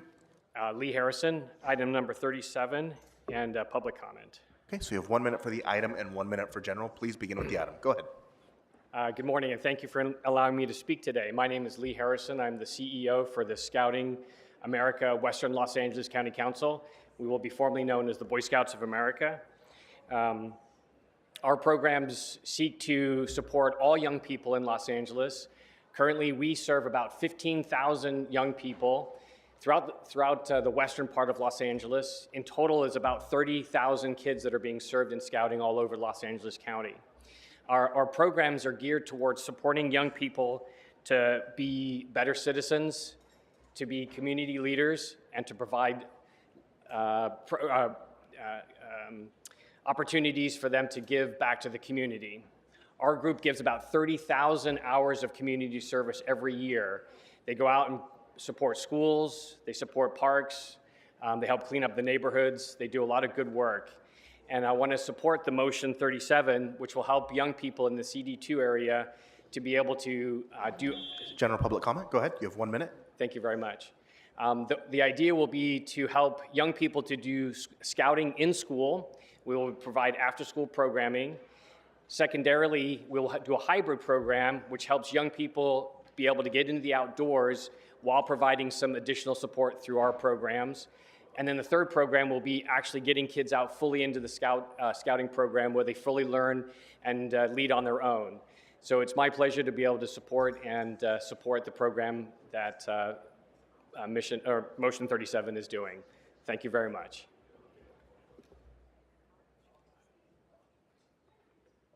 Next speaker. Good morning. If you could please remind us of the name you signed up under and the items you'd like to speak to. Perfect. Alicia Avery. I'm a general comment, number 44 and number 21, please. Okay, so you have 2 minutes for the items and 1 minute for general. Please stick to. Please right. begin with the items. Go ahead. Thank you so much. So my name is Alicia Avery. I'm a Lake Balboa resident and a member of the Citizens Advisory Council. I join a number of neighbors who emailed your offices and near 1,500 who signed a petition in calling for the rejection of the Bonsef Helinet lease. That this lease is even back up for reconsideration after the City Council already made the decision on March 1st. To reject the Bonsef Helinet lease for valid reasons is a crucial example of a severe lack of respect in our City Council on part of LAWA and Bonsef. Instead of respecting the city's decision and start over with a new, fair, and open bidding process, including all interested bidders, LAWA and the involved parties of the Bonsef Helinet lease chose to bully their way through to get this specific unethical lease forced through anyways.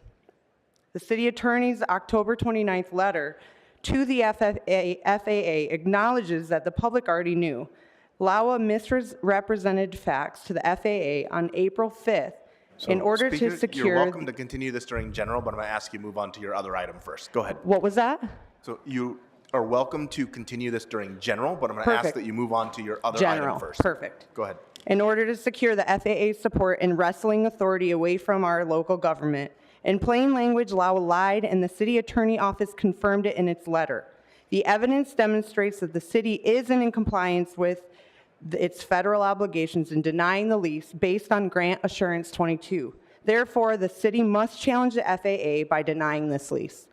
Councilmember Padilla's office confirmed that the Bonsef Helinet agents acknowledged collaborating with LAWA 6 years on this lease, that the company participated in the RFP process back in 2018, 3 years before the RFP's release.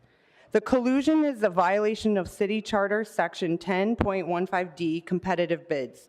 The criteria is clear and in plain text, and if the city approves this lease, then it is defying our laws and enabling corruption within LAWA.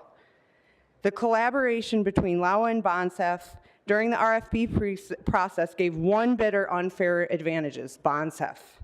This type of behavior via LAWA and the involved parties with this Bonsef Helinet lease is an issue that should be taken very Speaker, seriously. that concludes your general public comment. So, next speaker. Thank you.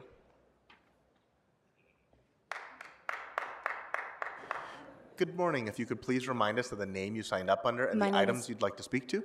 Timmy, and it's general comment in number 44. Okay, so you have 1 minute for the item and 1 minute for general. Please begin with the item. Go ahead. I want to first start by thanking you for making an exception and allowing the last two speakers to be heard today, or the last three, I should say. Because they're here, I want to speak to Councilmember Hugo and Rahman and Park and McCoster, all of whom either personally or their staff has been very diligent in doing the homework and making sure that they have educated on this topic. Councilmember President Harris Dawson, I'm pleased that you're here so that I can advise what I have spoken to the other council members about. I have consulted with aviation airport attorneys on this topic before I get vetted any opinions that I provided you guys, so that you know that the arguments being raised are viable and productive. You've only had the benefit of LAWA's general counsel. Your general counsel, who is not an airport attorney, yes, sir, I'll roll right into general, Go ahead. thank you, is deferring to LAWA's counsel. That means you're getting one biased opinion from the party that's culpable in the collusion. I know that the council members prefer the word collaboration. Bonsef Helinet acknowledged to collaborate with LAWA since 2018 on this lease. That is a clear violation of City Charter Section 10.15. I say that here now just to get it on record, although it's already on record because a council member has placed it there. I ask you to please defer to Councilmember Padilla on this, who is the only party that spoke with all stakeholders and who reviewed a lot of the evidence, including nearly 3,000, well, she didn't go through 3,000 documents from the writ petition, but I did, and handpicked certain documents for her to be able to present as evidence. A lot of that you have not even seen. The FAA based their flawed determination on... Speaker, your time has expired. All right, that concludes public comment for today's meeting. Madam Clerk, what is before us today, right now? Council may now vote on item 11, sir. All right, item 11 is before us. Councilmember Price has recused himself for this item. Let's open the roll, close the roll, tabulate the vote. 13 ayes. All right, what's next? Next would be, there's a request to reconsider item 3.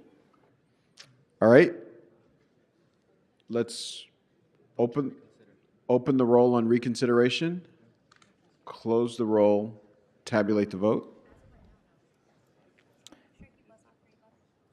14 ayes. All right, what's next? That's going to be these items, right? 3 is one of these items. That's what I'm tripping.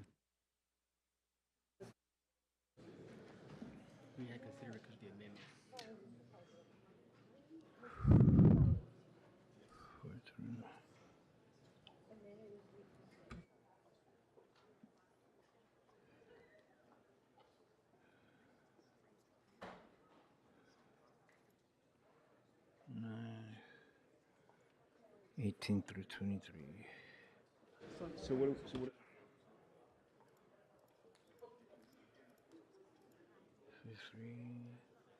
25,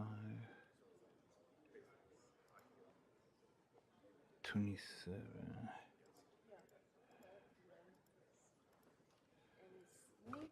Okay. Apologies. So with regards to item number 3, initially it was continued to tomorrow, December 4th, so it was not open for public comment.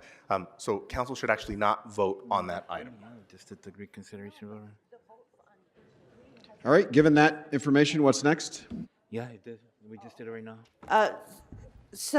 In light of of the city attorney's announcement, what's next is to continue item 3 to December 4th. Without objection, that's been continued again. Yes, sir. What next is before council is items 1, 2, 4 through 9, 18 through 23, 25, 27 through 31, 33 through 41, 43, and 45 through 48, sir. All right, those items are now before us. Let's open the roll, close the roll, tabulate the vote. 14 ayes. All right, what's next? Next would be item 10, and that was amended by motion De Leon Krikorian. All right, item 10 as amended is before us. Let's open the roll, close the roll, tabulate the vote. 14 ayes. All right, what's next? Next is item 44, and that was called special by Councilmember Padilla. All right. It's coming later. All right, so we have item 44 before us. I want to ask the leadership of LAWA and the legal representation to join us at the center table. As they're joining us, members, just for the record, on this item, there have been at least 2 meetings at BOAC. We've had at least 1 hearing in the TTT committee, as well as 2 closed session discussions, both of which went about 2 hours. And so hopefully we're able to move through this conversation expeditiously this morning, and hopefully it stays morning. Just quickly before I go to Councilmember Padilla on this, Mr. Ackerman, you're with us. Can you tell us succinctly what's different in what's before us today versus what we sent back to BOAC a few weeks ago? Yes, President Harris Dawson, thank you very much on behalf of LAWA. What's different today is after the last session, the council asked for 3 things. The city attorney sent a letter to FAA on October 29th outlining the city's position on rejecting the Bonsef lease. LAWA informed the FAA on October 24th that council would expedite reconsideration of the lease within 45 days and consider all future aeronautical leases for approval. And then we were asked to renegotiate the Bonsef lease. The renegotiated lease and settlement before today will end the lawsuit and the Part 13 complaint if approved. We negotiated to add community benefits to the lease. We solicited input from every council office and received input from 4 council offices. We added community benefits to the lease, and we have that before you today, coupled with a settlement agreement that would extinguish the civil lawsuit as well. All right, thank you so much for that. So that sort of tells us the score based on what we asked the commission to do and LAWA to do and what's before us today. And we'll begin our discussion with Councilmember Padilla. Yes, my first question is, who were the council offices that you spoke to and what community benefits did they list? The council offices that responded to us were Council Office 2, 3, 11, and 12 responded. Council District 11. Council Districts 2, 3, 11, and 12 responded to our request for input. Okay, because I was invited to that meeting. Well, my question is, then what about 6, given that this affects District 6? And what did each of those council districts say they wanted? Your district declined in writing to provide input and told us that because there was not going to be a settlement, there was no reason to provide a list of community benefits. Okay, what did District 2 say? I do not have the list of all the benefits with me. What did District 3 say? I don't have the list of the benefits with me, council member.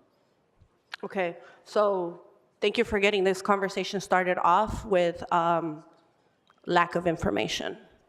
So my next question is, because if we're talking about the meeting where I believe Council President's office brought us together, Council District 7 was invited, and they showed up and said, we're gonna lean on District 6. Council District 12, I believe, came, and they talked about beautification on the part of the airport that was related to them. And District 2 did not show up, and District 3 did not show up. Are we talking about the same meeting here? Is that where you got your information? Council President's office, is that what we're talking about here?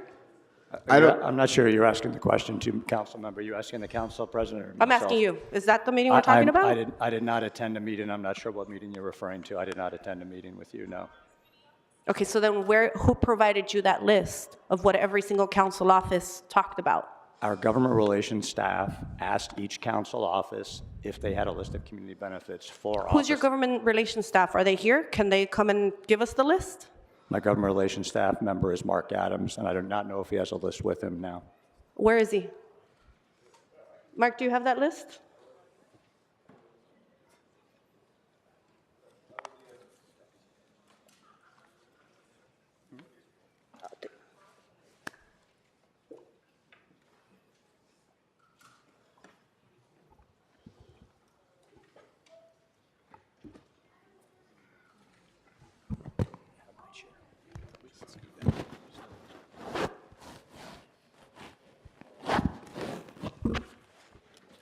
Mark Adams, Law and Government Affairs. We sent emails to each council, to staff in each council office and asked them for questions, input on what they want, what they might request in terms of community benefits in this lease. As we got response emails from council districts 2, 3, 4, 6, 8, 11, and 12. There were various items that were discussed in terms of wanting to know about number of community meetings we would have in the future, from Council District 2, wanting to, with Council District 3, had questions about, didn't have any specific things for this lease site, but was interested in developing impacts in the future, community benefits for in future projects. There were very few specific requests with respect to this specific lease, but wanting to make sure that things were community benefits were developed for future projects and such. That's basically trying to sum up the list I've got here. So it sounds like they were very general. They didn't list any community benefits. Okay, what about the next They were general. office? There wasn't a lot of specificity, that's true. What about the other offices? I did not receive responses from Office 1, Council District 1, Council District 5, Council District 7, 9, 10, 13, 14, or 15 to that specific email that asked for community benefits. Okay, so I wanted to make sure for the record that we discussed that, given that that was part of Mr. Ackerman's opening statements. Well, that we he did- spoke we- to offices and got a list of community benefits. So I'm happy to go to my second question. Were you going to respond? What I was going to say is, what I said in my opening statement is we received responses from 4 offices, and that is exactly what happened. He was going to give me the answer from the 4 offices. Can you give me the answer from the 4 offices? Mr. Adams just read you the offices and the responses. He only gave us a response from Office Council District 3. What I said And then was said we that the rest of received. the offices did not respond. What I said was Am I we hearing re- things? What I said was we received responses from 4 offices. I did not say that those offices gave us specific benefits. Some offices responded, as Mr. Adams read, that they did not have a specific list of benefits they wanted. So my statement remains the same. We received responses from those offices. So then that's what's changed. That's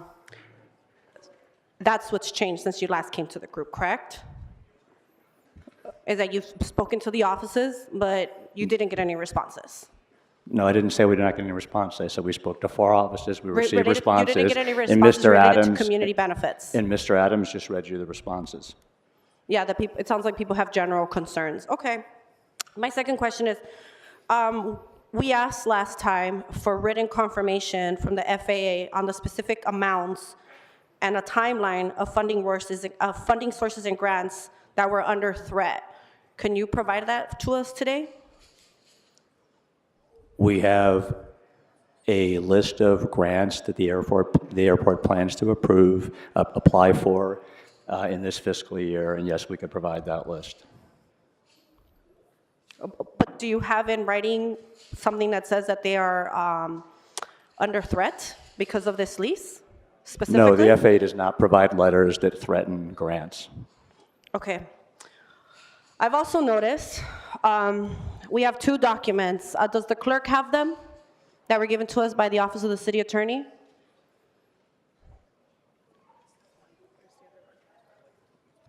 This one's passed out? Why not? Okay, done.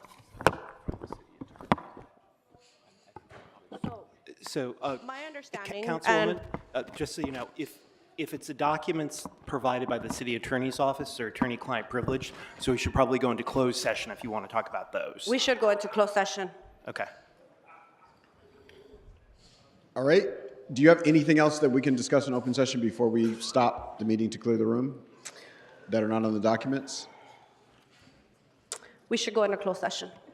So no is the No. answer to the question I asked? Well, I mean, I'm glad that we did get the party started this way, where you were all brought into the conversation as being part of this settlement to get something better.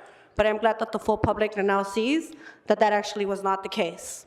So yes, I'm ready to go into closed session and talk about the specifics about the settlement and the specifics about the RFP. And then we can talk in closed session about the process of what is on this settlement and who was at the table for what's being proposed. So members, any other questions that we can see in public session before we stop and go to close? I just want to give anybody an opportunity. All right, sergeants, if we can prepare the room for closed session, we'll be in recess for 3 minutes in order to do that.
Hi, I'm Eric Scott, Captain and Public Information Officer for the Los Angeles City Fire Department.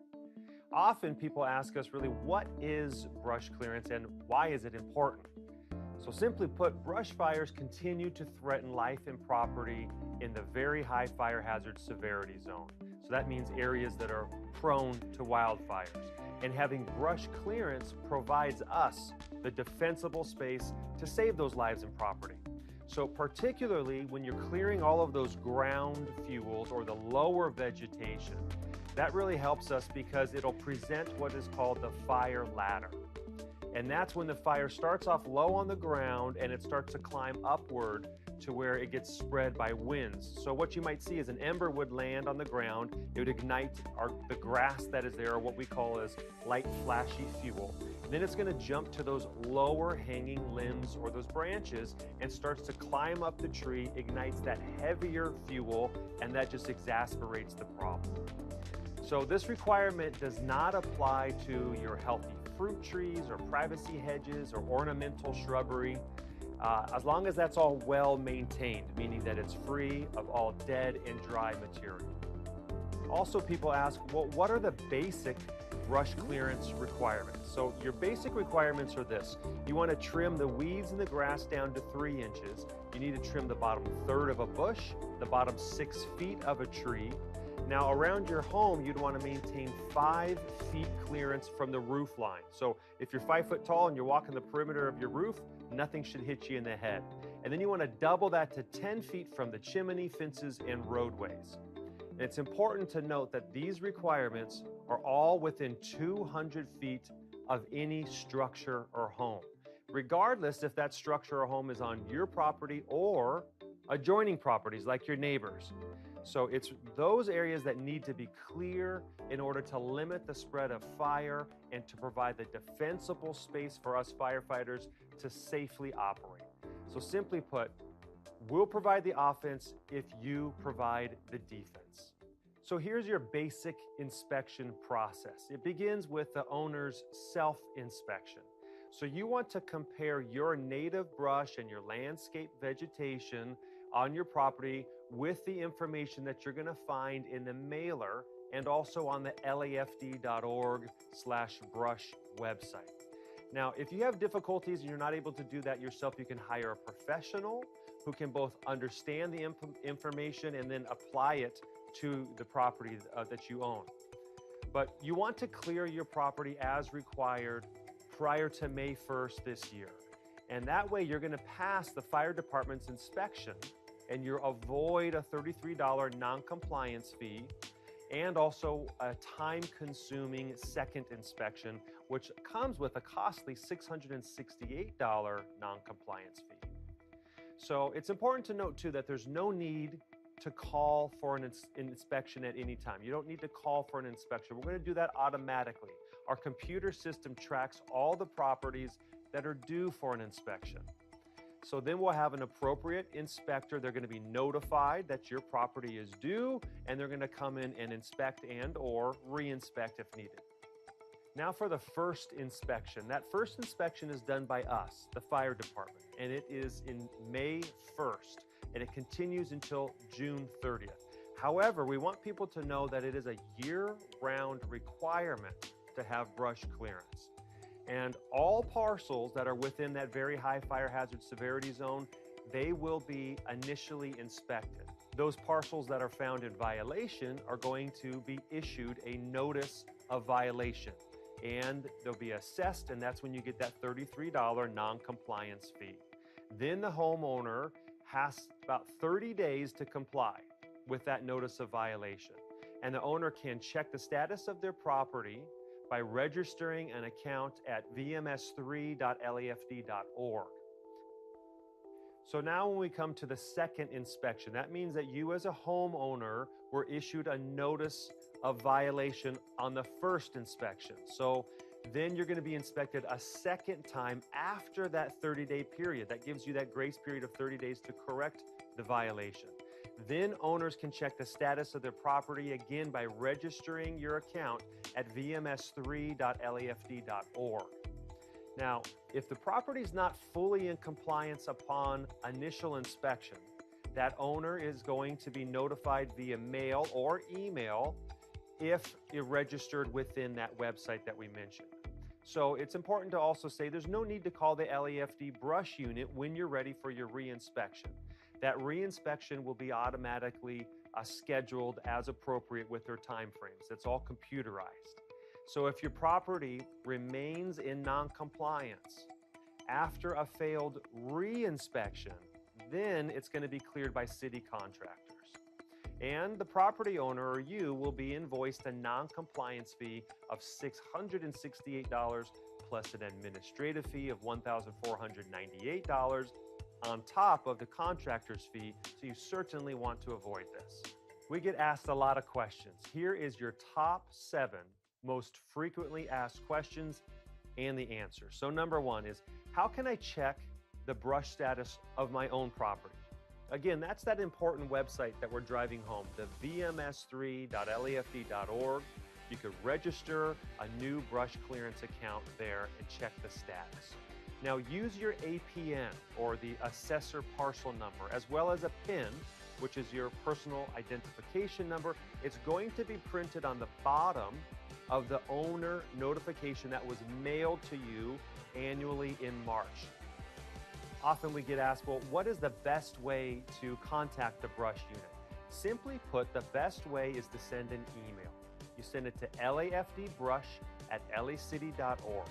Now, if you incorporate your APN and a brief description of the issue or the problem that you would like to discuss, that greatly assists us determining who you are and what the issue is. And then a member of our brush unit will respond to you within 48 hours. Also, you could feel free to call. The number is 1-800-994-4444.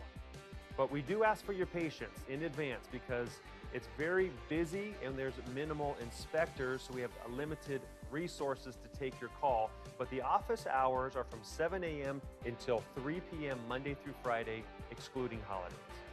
So what if you received a notice of non-compliance in the mail? What are you supposed to do then? Well, start by reading that notice very carefully. Identify the actual violations that were mentioned on your property. See what was cited there. And then you could follow the steps in the frequently asked questions, the first one there, to see photos that was taken by the inspector of your property and where the problem is.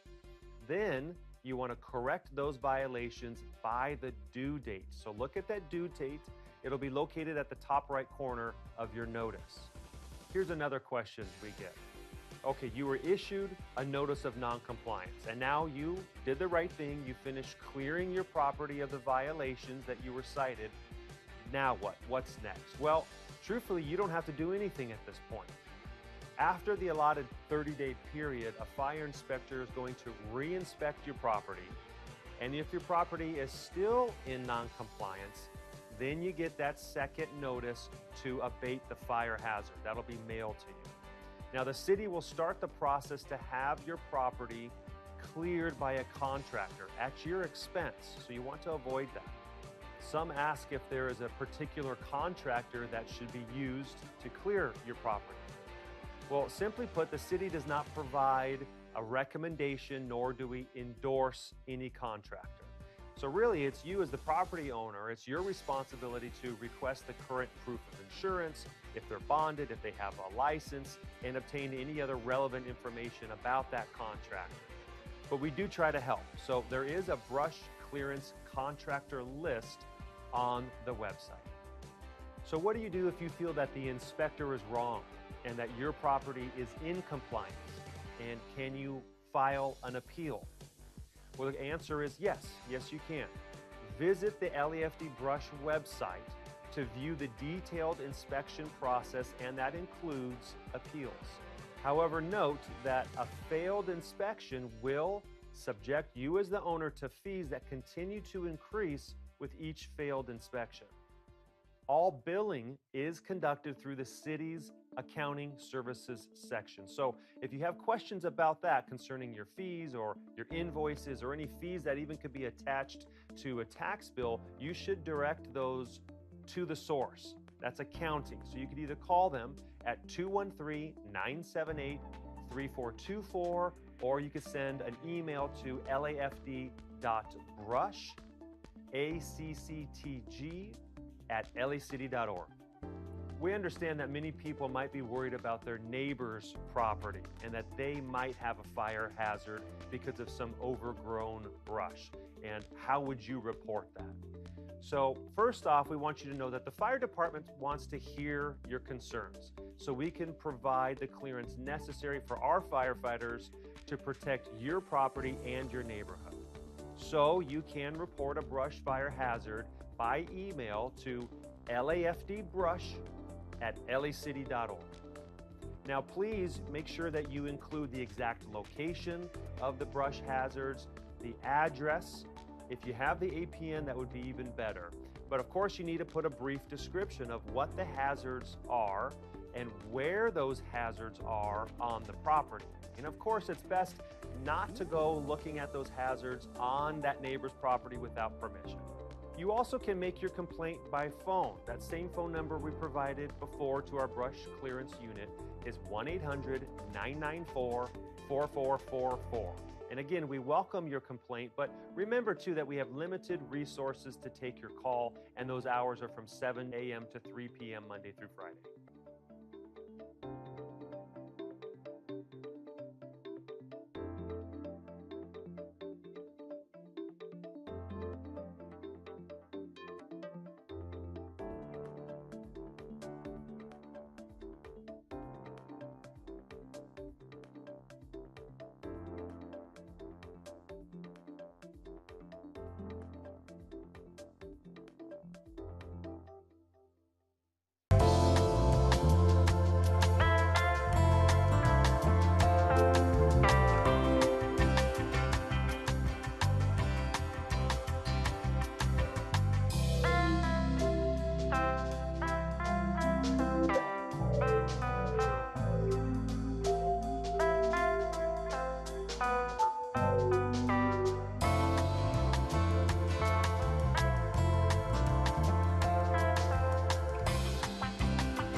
The Port of Los Angeles and Councilmember Tim McCosker are hosting their annual evening celebrating Holidays by the Sea, and everyone is invited. It's all happening at San Pedro Town Square, where there will be a holiday market, tree lighting, and boat parade. Enjoy live entertainment along with arts and crafts, drinks and snacks as the official lighting of the holiday tree takes place. There will even be snow. Then find a good viewing spot because the holiday boat parade will be coming through the port's main channel, bringing cheer onto the water. Head to the Promenade at 6th Street and Harbor Boulevard for the Port of LA's Holidays by the Sea on Saturday, December 7th, beginning at 4 p.m. For more information, visit lawaterfront.org.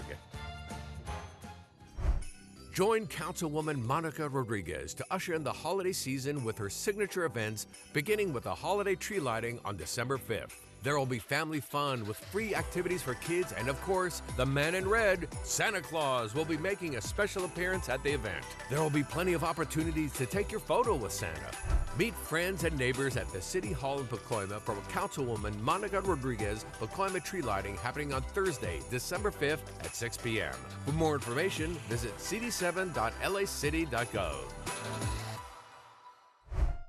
The Banning Museum presents its annual Victorian Christmas on Saturday, December 7th from 12 noon. This beloved Christmas tradition continues at the mansion, which will be open to the public and adorned with holiday decorations. Enjoy a stroll through the living history of the house and grounds. Guests of all ages can enjoy some Victorian fun, including horse-drawn carriage rides, family crafts, caroling, and Victorian dancers. Of course, you can also catch Santa and Mrs. Claus at this Christmas event. 'Tis the season to be jolly.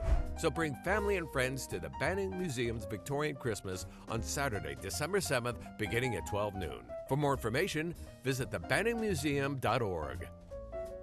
And that's a look at some things to do.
Every day, over 100 Americans die from secondhand smoke.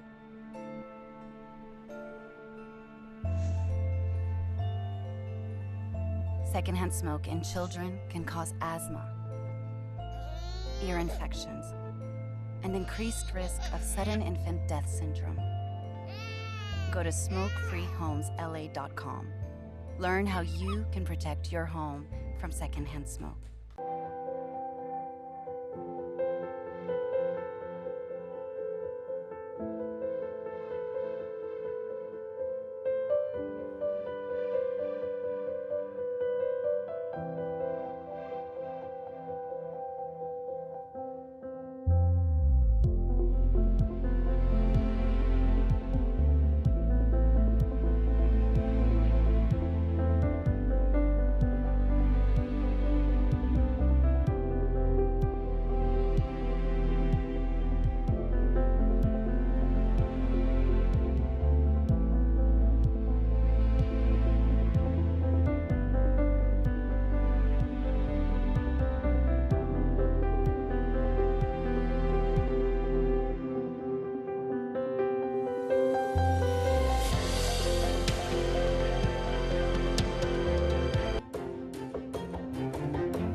LA City Council has voted to establish Los Angeles as a sanctuary city, which would permanently enshrine sanctuary policies into municipal law.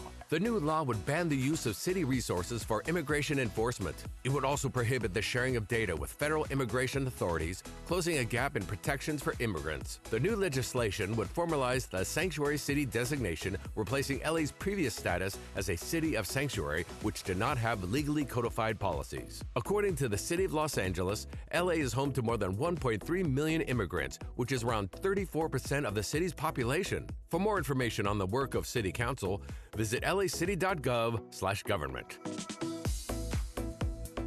LA's Civil and Human Rights Department invites Angelenos to its 2024 LA Law Day. This online event aims to simplify entry into the legal field while also providing an opportunity to network with legal professionals. Attendees can expect to receive tips from law school deans and admission staff and information about the industry from legal professionals and attorneys. Mentoring and networking opportunities will also be available at this virtual event on Saturday, December 7th. For more information and to register, see upcoming events on the department's website at civilandhumanrights.lacity.gov.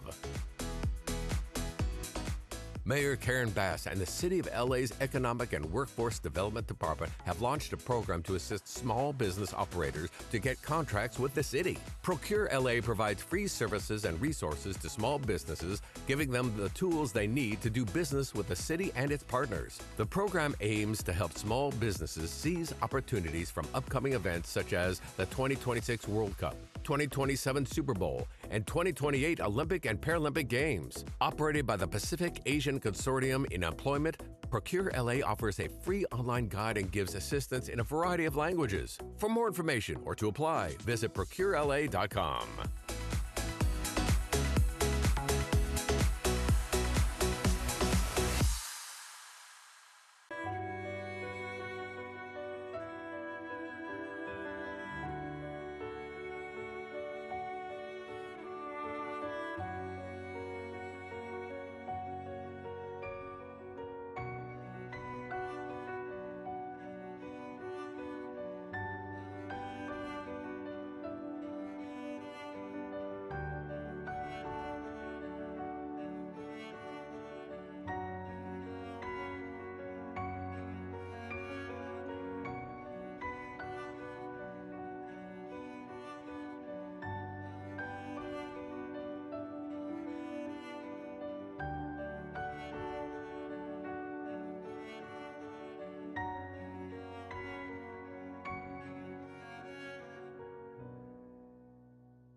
The number one cause of preventable death after injury is bleeding.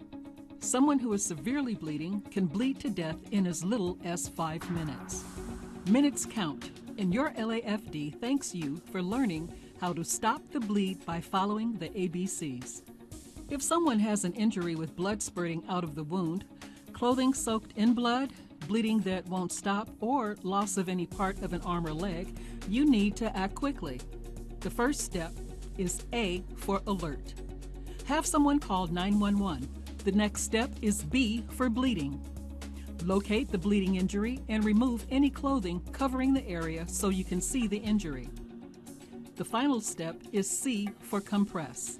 Use any clean cloth. Apply the dressing directly to the wound and press down hard. Push down on top of the wound with both hands as hard as you can. If blood soaks through the dressing, do not remove it. Add another dressing on top and continue applying steady pressure. Do not release the pressure to check the wound. Keep steady pressure until help arrives.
Los Angeles City Council. Here's what's happening in LA this week. This is LA Currents.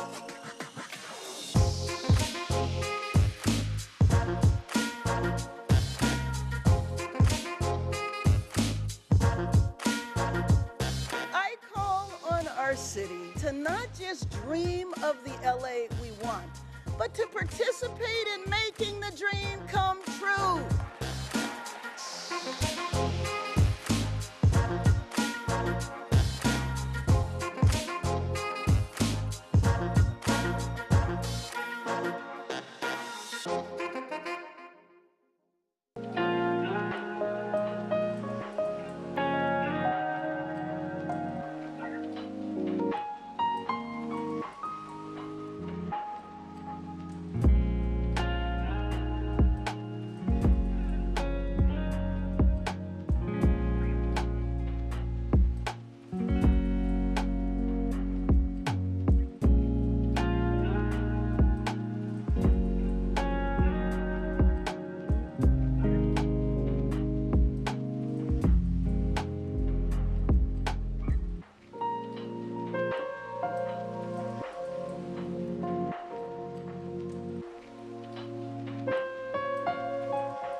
Hi, I'm Eric Scott, the Captain and Public Information Officer for the Los Angeles City Fire Department.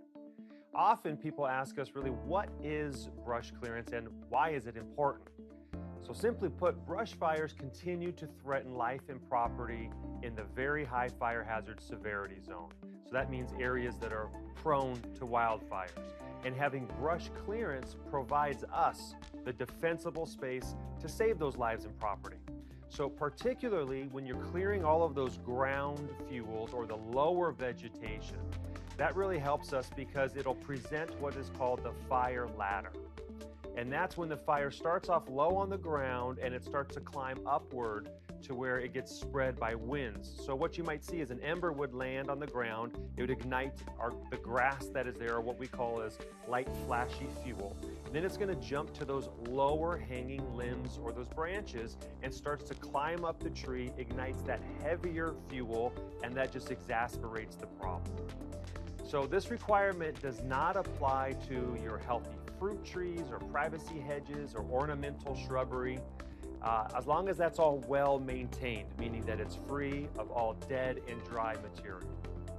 Also, people ask, well, what are the basic brush clearance requirements? So your basic requirements are this. You want to trim the weeds and the grass down to 3 inches. You need to trim the bottom third of a bush, the bottom 6 feet of a tree. Now, around your home, you'd want to maintain 5 feet clearance from the roof line. So if you're 5 foot tall and you're walking the perimeter of your roof, nothing should hit you in the head. And then you want to double that to 10 feet from the chimney, fences, and roadways.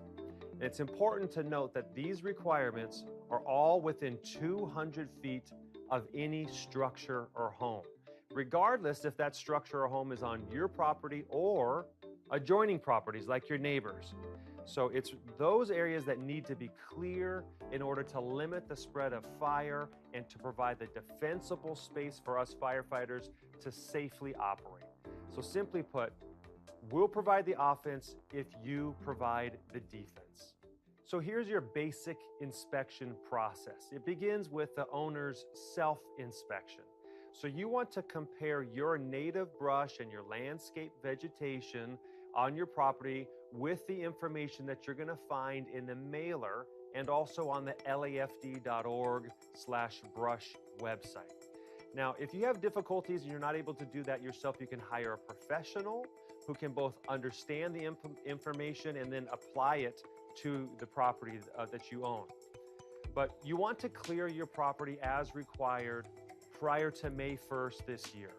And that way you're going to pass the fire department's inspection and you avoid a $33 non-compliance fee and also a time-consuming second inspection, which comes with a costly $668 non-compliance fee. So it's important to note too that there's no need to call for an inspection at any time. You don't need to call for an inspection. We're going to do that automatically. Our computer system tracks all the properties that are due for an inspection. So then we'll have an appropriate inspector. They're going to be notified that your property is due, and they're going to come in and inspect and or re-inspect if needed. Now for the first inspection. That first inspection is done by us, the fire department, and it is in May 1st, and it continues until June 30th. However, we want people to know that it is a year-round requirement to have brush clearance. And all parcels that are within that very high fire hazard severity zone, they will be initially inspected. Those parcels that are found in violation are going to be issued a notice of violation, and they'll be assessed, and that's when you get that $33 non-compliance fee. Then the homeowner has about 30 days to comply with that notice of violation. And the owner can check the status of their property by registering an account at vms3.lafd.org. So now when we come to the second inspection, that means that you as a homeowner were issued a notice of violation on the first inspection. So then you're going to be inspected a second time after that 30-day period. That gives you that grace period of 30 days to correct the violation. Then owners can check the status of their property again by registering your account at vms3.lafd.org. Now, if the property is not fully in compliance upon initial inspection, that owner is going to be notified via mail or email if you're registered within that website that we mentioned. So it's important to also say there's no need to call the LAFD brush unit when you're ready for your reinspection. That reinspection will be automatically scheduled as appropriate with their timeframes. It's all computerized. So if your property remains in non-compliance after a failed reinspection, then it's going to be cleared by city contractors. And the property owner or you will be invoiced a non-compliance fee of $668 plus an administrative fee of $1,498 on top of the contractor's fee, so you certainly want to avoid this. We get asked a lot of questions. Here is your top 7 most frequently asked questions and the answers. So number 1 is, how can I check the brush status of my own property? Again, that's that important website that we're driving home, the vms3.lafd.org. You could register a new brush clearance account there and check the status. Now use your APN or the assessor parcel number, as well as a PIN, which is your personal identification number. It's going to be printed on the bottom of the owner notification that was mailed to you annually in March. Often we get asked, well, what is the best way to contact the brush unit? Simply put, the best way is to send an email. You send it to lafdbrush@lacity.org. Now, if you incorporate your APN and a brief description of the issue or the problem that you would like to discuss, that greatly assists us determining who you are and what the issue is. And then a member of our brush unit will respond to you within 48 hours. Also, you could feel free to call. The number is 1-800-994-4444. But we do ask for your patience in advance because it's very busy and there's minimal inspectors, so we have limited resources to take your call. But the office hours are from 7 a.m. until 3 p.m. Monday through Friday, excluding holidays. So what if you received a notice of non-compliance in the mail? What are you supposed to do then? Well, start by reading that notice very carefully. Identify the actual violations that were mentioned on your property. See what was cited there. And then you could follow the steps in the frequently asked questions, the first one there, to see photos that was taken by the inspector of your property and where the problem is. Then you want to correct those violations by the due date. So look at that due date. It'll be located at the top right corner of your notice. Here's another question we get. Okay, you were issued a notice of non-compliance, and now you did the right thing. You finished clearing your property of the violations that you were cited. Now what? What's next? Well, truthfully, you don't have to do anything at this point. After the allotted 30-day period, a fire inspector is going to re-inspect your property, and if your property is still in non-compliance, then you get that second notice to abate the fire hazard. That'll be mailed to you. Now, the city will start the process to have your property cleared by a contractor at your expense, so you want to avoid that. Some ask if there is a particular contractor that should be used to clear your property. Well, simply put, the city does not provide a recommendation, nor do we endorse any contractor. So really, it's you as the property owner, it's your responsibility to request the current proof of insurance, if they're bonded, if they have a license, and obtain any other relevant information about that contractor. But we do try to help. So there is a brush clearance contractor list on the website. So what do you do if you feel that the inspector is wrong and that your property is in compliance? And can you file an appeal? Well, the answer is yes. Yes, you can. Visit the LAFD Brush website to view the detailed inspection process, and that includes appeals. However, note that a failed inspection will subject you as the owner to fees that continue to increase with each failed inspection. All billing is conducted through the city's accounting services section. So if you have questions about that concerning your fees or your invoices or any fees that even could be attached to a tax bill, you should direct those to the source. That's accounting. So you could either call them at 213-978 3424, or you can send an email to lafd.brush@lacctg@lacity.org. We understand that many people might be worried about their neighbor's property and that they might have a fire hazard because of some overgrown brush. And how would you report that?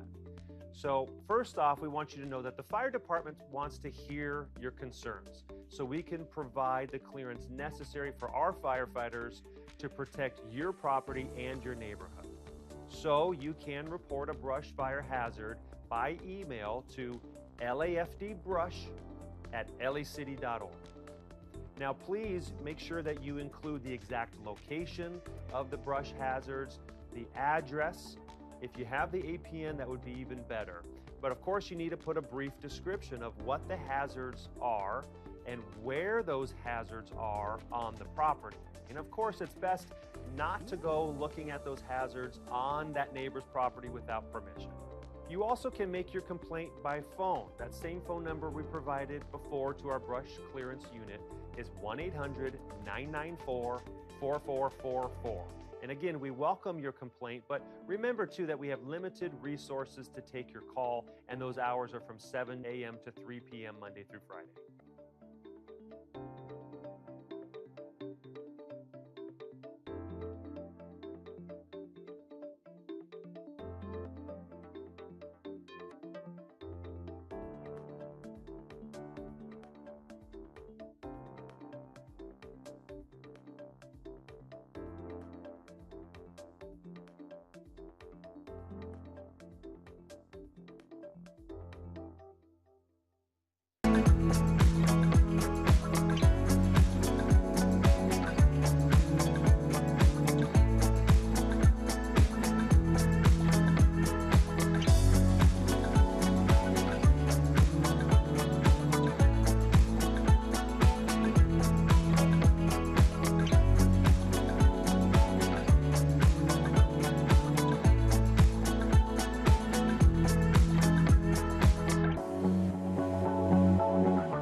The Port of Los Angeles and Councilmember Tim McCosker are hosting their annual evening celebrating Holidays by the Sea, and everyone is invited. It's all happening at San Pedro Town Square, where there will be a holiday market, tree lighting, and boat parade. Enjoy live entertainment along with arts and crafts, drinks and snacks as the official lighting of the holiday tree takes place. There will even be snow. Then find a good viewing spot because the holiday boat parade will be coming through the port's main channel, bringing cheer onto the water. Head to the Promenade at 6th Street and Harbor Boulevard for the Port of LA's Holidays by the Sea on Saturday, December 7th, beginning at 4 p.m. For more information, visit lawaterfront.org. Join Councilwoman Monica Rodriguez to usher in the holiday season with her signature events, beginning with a holiday tree lighting on December 5th. There will be family fun with free activities for kids, and of course, the man in red, Santa Claus, will be making a special appearance at the event. There will be plenty of opportunities to take your photo with Santa. Meet friends and neighbors at the City Hall in Pacoima for Councilwoman Monica Rodriguez Pacoima tree lighting happening on Thursday, December 5th at 6 p.m. For more information, visit cd7.lacity.gov.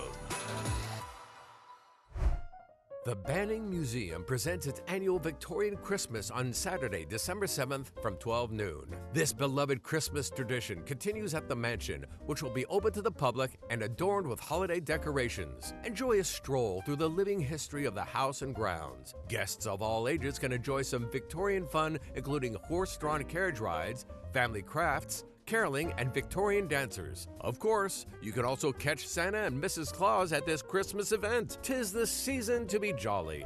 So bring family and friends to the Banning Museum's Victorian Christmas on Saturday, December 7th, beginning at 12 noon. For more information, visit thebanningmuseum.org. And that's a look at some things to do.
Every day, over 100 Americans die from secondhand smoke.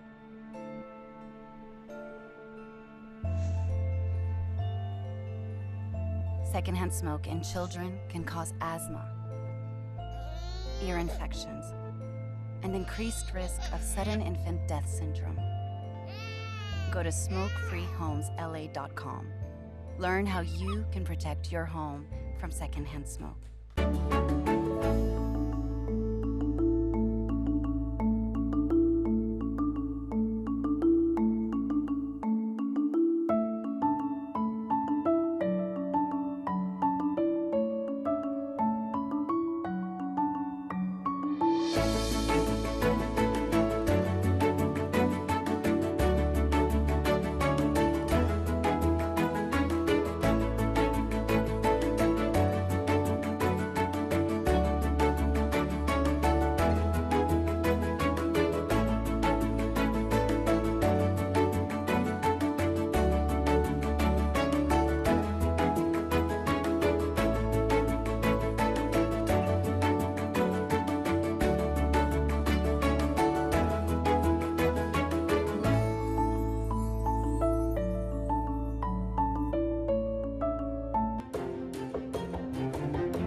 LA City Council has voted to establish Los Angeles as a sanctuary city, which would permanently enshrine sanctuary policies into municipal law. The new law would ban the use of city resources for immigration enforcement. It would also prohibit the sharing of data with federal immigration authorities, closing a gap in protections for immigrants. The new legislation would formalize the sanctuary city designation, replacing LA's previous status as a city of sanctuary, which did not have legally codified policies. According to the City of Los Angeles, LA is home to more than 1.3 million immigrants, which is around 34% of the city's population. For more information on the work of City Council, visit lacity.gov/government. LA's Civil and Human Rights Department invites Angelenos to its 2024 LA Law Day. This online event aims to simplify entry into the legal field while also providing an opportunity to network with legal professionals. Attendees can expect to receive tips from law school deans and admission staff and information about the industry from legal professionals and attorneys. Mentoring and networking opportunities will also be available at this virtual event on Saturday, December 7th. For more information and to register, see upcoming events on the department's website at civilandhumanrights.lacity.gov. Mayor Karen Bass and the City of LA's Economic and Workforce Development Department have launched a program to assist small business operators to get contracts with the city. Procure LA provides free services and resources to small businesses, giving them the tools they need to do business with the city and its partners. The program aims to help small businesses seize opportunities from upcoming events such as the 2026 World Cup, 2027 Super Bowl, and 2028 Olympic and Paralympic Games. Operated by the Pacific Asian Consortium in Employment, Procure LA offers a free online guide and gives assistance in a variety of languages. For more information or to apply, visit procurela.com.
The number one cause of preventable death after injury is bleeding.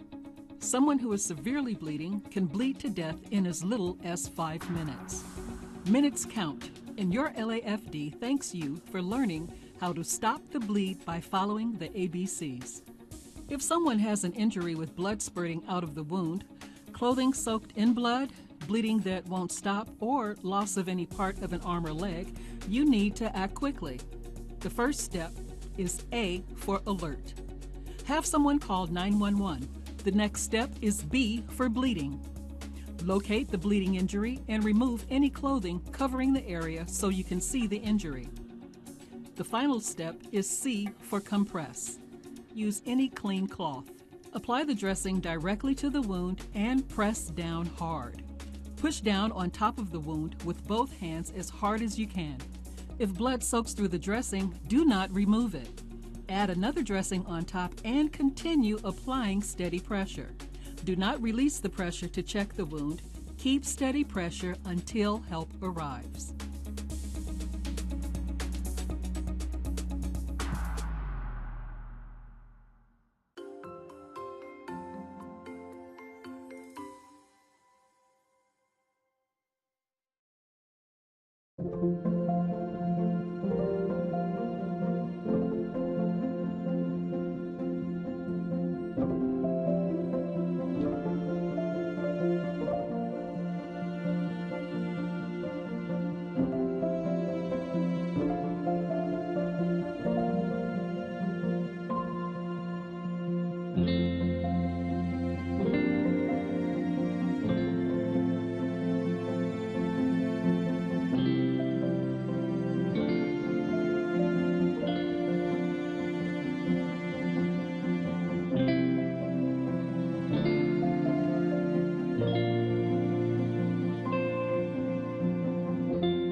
Los Angeles City Council. Here's what's happening in LA this week.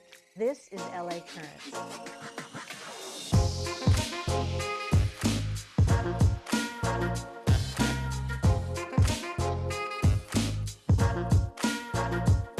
I call on our city to not just dream of the LA we want, but to participate in making the dream come true.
Hi, I'm Eric Scott, the Captain and Public Information Officer for the Los Angeles City Fire Department. Often people ask us really, what is brush clearance and why is it important? So simply put, brush fires continue to threaten life and property in the very high fire hazard severity zone. So that means areas that are prone to wildfires. And having brush clearance provides us the defensible space to save those lives and property. So particularly when you're clearing all of those ground fuels or the lower vegetation, that really helps us because it'll present what is called the fire ladder. And that's when the fire starts off low on the ground and it starts to climb upward to where it gets spread by winds. So what you might see is an ember would land on the ground, it would ignite the grass that is there, or what we call as light flashy fuel. Then it's gonna jump to those lower hanging limbs or those branches and starts to climb up the tree, ignites that heavier fuel, and that just exasperates the problem. So this requirement does not apply to your healthy fruit trees or privacy hedges or ornamental shrubbery, as long as that's all well maintained, meaning that it's free of all dead and dry material. Also, people ask, well, what are the basic brush clearance requirements? So your basic requirements are this. You want to trim the weeds and the grass down to 3 inches. You need to trim the bottom third of a bush, the bottom 6 feet of a tree. Now around your home, you'd want to maintain 5 feet clearance from the roof line. So if you're 5 foot tall and you're walking the perimeter of your roof, nothing should hit you in the head. And then you want to double that to 10 feet from the chimney, fences, and roadways. And it's important to note that these requirements are all within 200 feet of any structure or home, regardless if that structure or home is on your property or adjoining properties like your neighbors. So it's those areas that need to be clear in order to limit the spread of fire and to provide the defensible space for us firefighters to safely operate. So simply put, we'll provide the offense if you provide the defense. So here's your basic inspection process. It begins with the owner's self-inspection. So you want to compare your native brush and your landscape vegetation on your property with the information that you're going to find in the mailer and also on the lafd.org/brush website. Now, if you have difficulties and you're not able to do that yourself, you can hire a professional who can both understand the information and then apply it to the property that you own.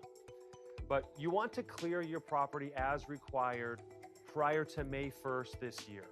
And that way you're going to pass the fire department's inspection and you avoid a $33 non-compliance fee and also a time-consuming second inspection, which comes with a costly $668 non-compliance fee.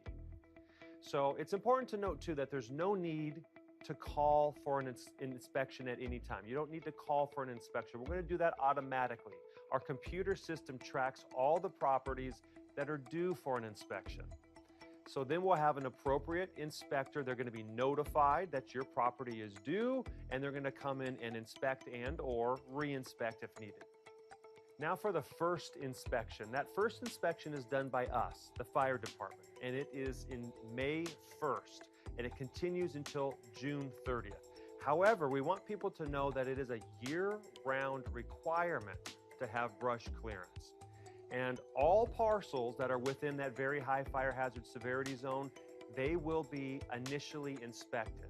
Those parcels that are found in violation are going to be issued a notice of violation, and they'll be assessed, and that's when you get that $33 non-compliance fee. Then the homeowner has about 30 days to comply with that notice of violation. And the owner can check the status of their property by registering an account at vms3.lafd.org. So now when we come to the second inspection, that means that you as a homeowner were issued a notice of violation on the first inspection. So then you're going to be inspected a second time after that 30-day period. That gives you that grace period of 30 days to correct the violation. Then owners can check the status of their property again by registering your account at vms3.lafd.org. Now, if the property is not fully in compliance upon initial inspection, that owner is going to be notified via mail or email if you're registered within that website that we mentioned. So it's important to also say there's no need to call the LAFD brush unit when you're ready for your reinspection. That reinspection will be automatically scheduled as appropriate with their timeframes. It's all computerized. So if your property remains in non-compliance after a failed reinspection, then it's going to be cleared by city contractors. And the property owner or you will be invoiced a non-compliance fee of $668 plus an administrative fee of $1,498 on top of the contractor's fee, so you certainly want to avoid this. We get asked a lot of questions. Here is your top 7 most frequently asked questions and the answers. So number 1 is, how can I check the brush status of my own property? Again, that's that important website that we're driving home, the vms3.lafd.org. You could register a new brush clearance account there and check the status. Now use your APN or the assessor parcel number, as well as a PIN, which is your personal identification number. It's going to be printed on the bottom of the owner notification that was mailed to you annually in March. Often we get asked, well, what is the best way to contact the brush unit? Simply put, the best way is to send an email. You send it to lafdbrush@lacity.org. Now, if you incorporate your APN and a brief description of the issue or the problem that you would like to discuss, that greatly assists us determining who you are and what the issue is. And then a member of our brush unit will respond to you within 48 hours. Also, you could feel free to call. The number is 1-800-994-4444.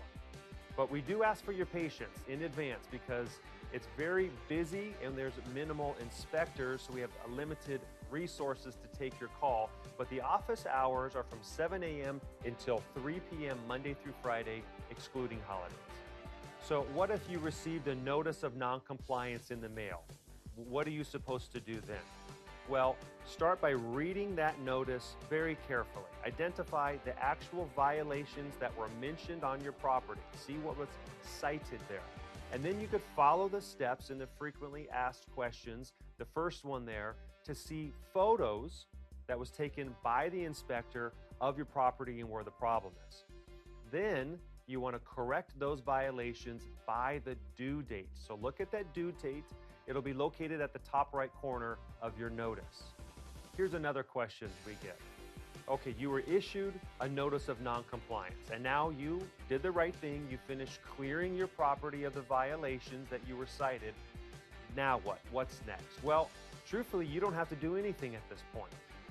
After the allotted 30-day period, a fire inspector is going to re-inspect your property, and if your property is still in non-compliance, then you get that second notice to abate the fire hazard. That'll be mailed to you. Now, the city will start the process to have your property cleared by a contractor at your expense, so you want to avoid that. Some ask if there is a particular contractor that should be used to clear your property. Well, simply put, the city does not provide a recommendation, nor do we endorse any contractor. So really, it's you as the property owner, it's your responsibility to request the current proof of insurance, if they're bonded, if they have a license, and obtain any other relevant information about that contractor. But we do try to help. So there is a brush clearance contractor list on the website. So what do you do if you feel that the inspector is wrong and that your property is in compliance? And can you file an appeal? Well, the answer is yes. Yes, you can. Visit the LAFD Brush website to view the detailed inspection process, and that includes appeals. However, note that a failed inspection will subject you as the owner to fees that continue to increase with each failed inspection.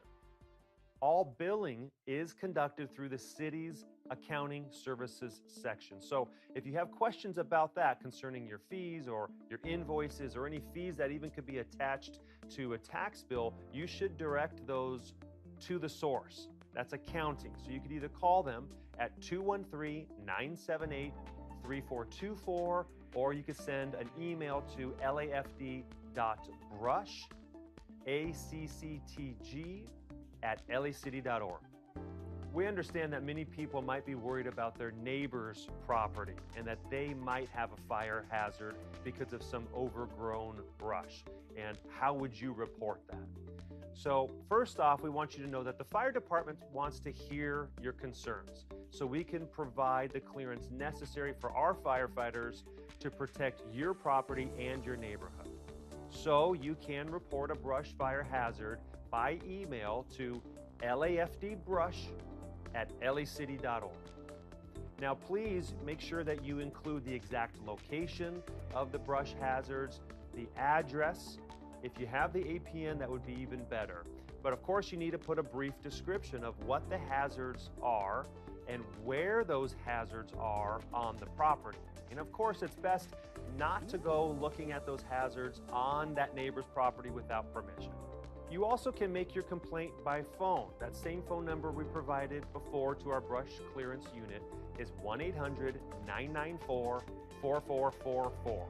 And again, we welcome your complaint, but remember too that we have limited resources to take your call, and those hours are from 7 a.m. to 3 p.m. Monday through Friday.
The Port of Los Angeles and Councilmember Tim McCosker are hosting their annual evening celebrating Holidays by the Sea, and everyone is invited. It's all happening at San Pedro Town Square, where there will be a holiday market, tree lighting, and boat parade. Enjoy live entertainment along with arts and crafts, drinks and snacks as the official lighting of the holiday tree takes place. There will even be snow. Then find a good viewing spot because the holiday boat parade will be coming through the port's main channel, bringing cheer onto the water.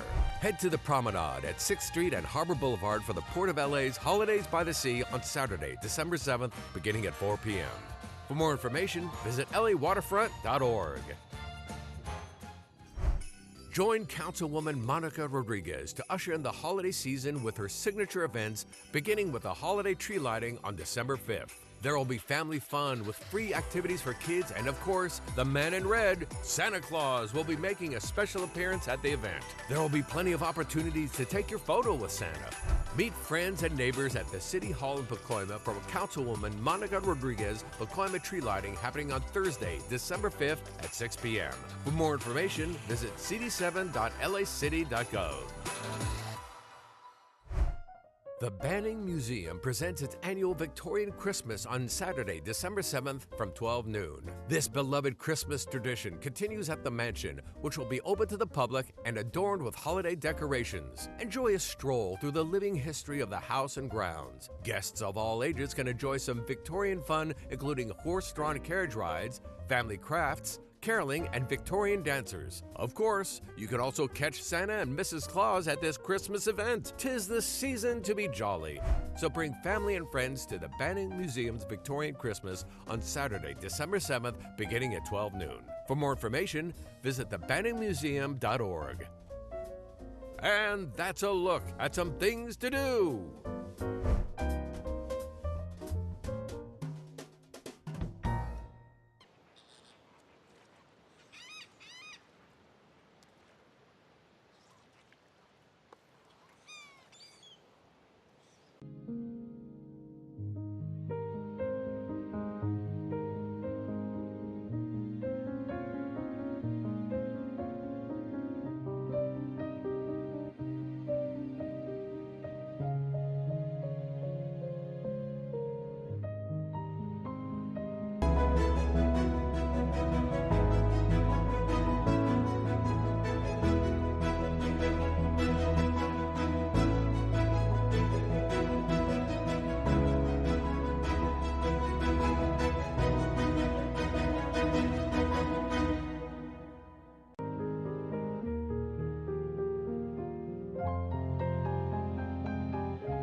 Every day, over 100 Americans die from secondhand smoke.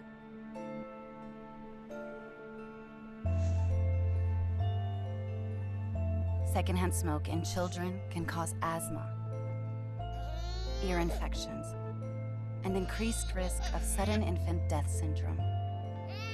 Go to smokefreehomesla.com. Learn how you can protect your home from secondhand smoke.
LA City Council has voted to establish Los Angeles as a sanctuary city, which would permanently enshrine sanctuary policies into municipal law.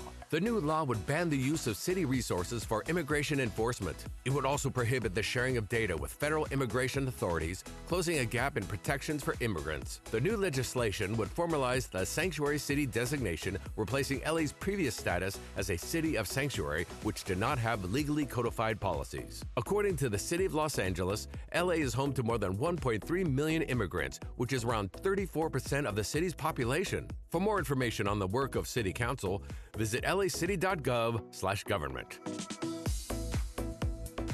LA's Civil and Human Rights Department invites Angelenos to its 2024 LA Law Day. This online event aims to simplify entry into the legal field while also providing an opportunity to network with legal professionals. Attendees can expect to receive tips from law school deans and admission staff and information about the industry from legal professionals and attorneys. Mentoring and networking opportunities will also be available at this virtual event on Saturday, December 7th. For more information and to register, see upcoming events on the department's website at civilandhumanrights.lacity.gov. Mayor Karen Bass and the City of LA's Economic and Workforce Development Department have launched a program to assist small business operators to get contracts with the city. Procure LA provides free services and resources to small businesses, giving them the tools they need to do business with the city and its partners. The program aims to help small businesses seize opportunities from upcoming events such as the 2026 World Cup, 2027 Super Bowl, and 2028 Olympic and Paralympic Games. Operated by the Pacific Asian Consortium in Employment, Procure LA offers a free online guide and gives assistance in a variety of languages. For more information or to apply, visit procurela.com.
The number one cause of preventable death after injury is bleeding.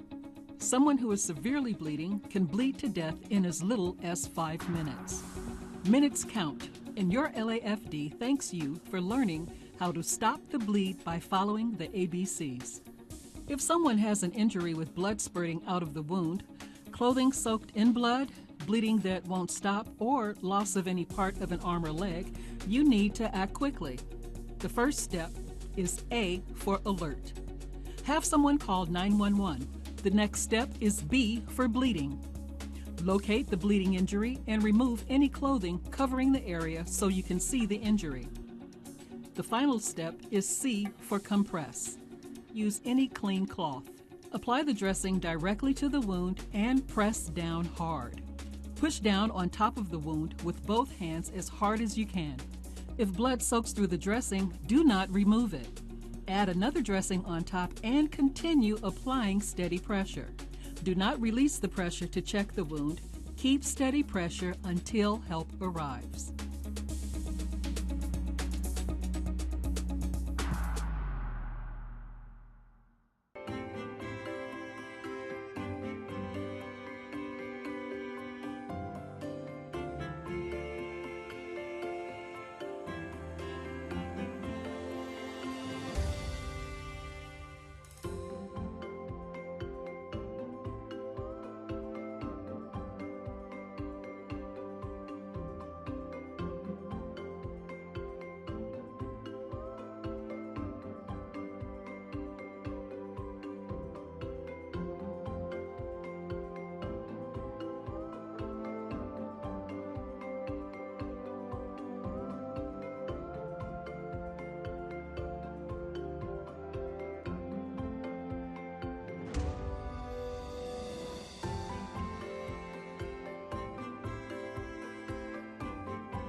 meeting of your Los Angeles City Council. Here's what's happening in LA this week. This is LA Currents.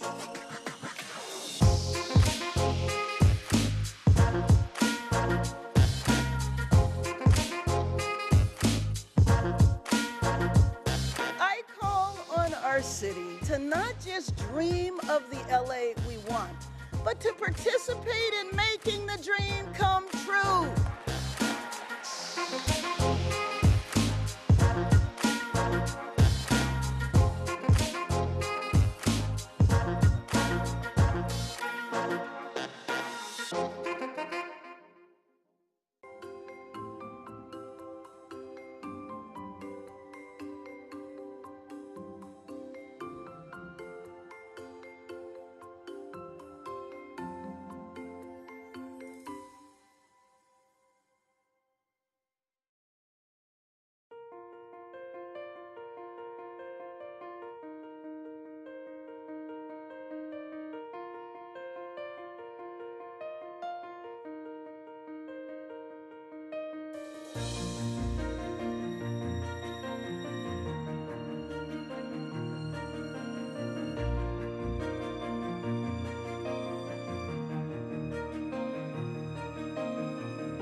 Open to the public now, we can proceed.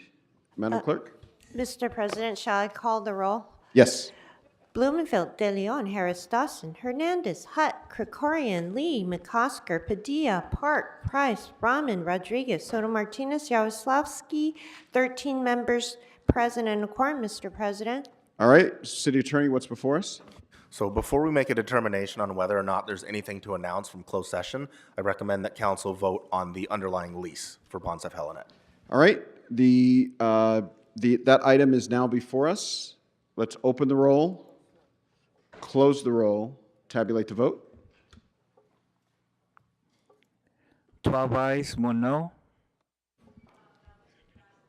You want to be recorded as a no vote, Councilmember Padilla? All right. So for clarification, that is 11 ayes and 2 noes. All right. What's next? So, Mr. President, I'd like to basically summarize what council approved in closed session since the matter is final. So, in closed session, council approved the settlement and with the following major terms. So, summary of major Bonsef Helenet settlement terms. Bonsef Helenet will 1. Release all claims. 2. Conduct enhanced education and outreach concerning the proposed improvements during the entitlement/development period of the lease. And 3. Initiate full improvements to a community viewing area upon commencement of the lease.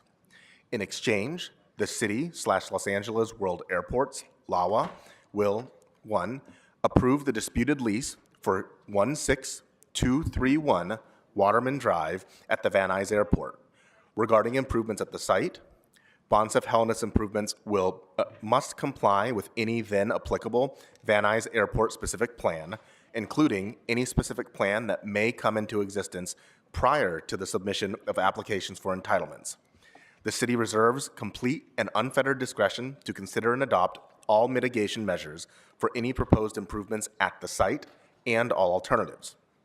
LAWA will allow Bonsef to use a portion of the adjacent fire department site as temporary space during renovation for up to 5 years. LAWA will not impose sublease fees due from Bonsef Helenet's or any successor and S&Es subtenants that use the premises for the same or similar purposes as Bonsef Helenet's then current businesses. For example, medical transport of children, transport of organs, entertainment and news industry usage, fire protection, and public safety. And Bonsef and Aerolease Bonsef currently hold Van Nuys Airport lease numbers VNY-8361 and VNA-8369. When those leases expire in 2041 and 2039, the LAWA will grant those entities new 5-year leases for these sites. Can we also read into the record where we decided on closed session?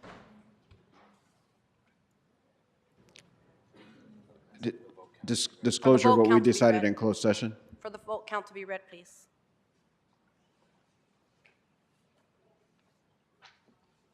I'm sorry, just to clarify, you're asking for the vote count for the approval of the settlement that took place in closed session? Correct? So the vote count for the closed session vote was 8 ayes and 5 noes. All right? But can you read the names, please? Yes, council member.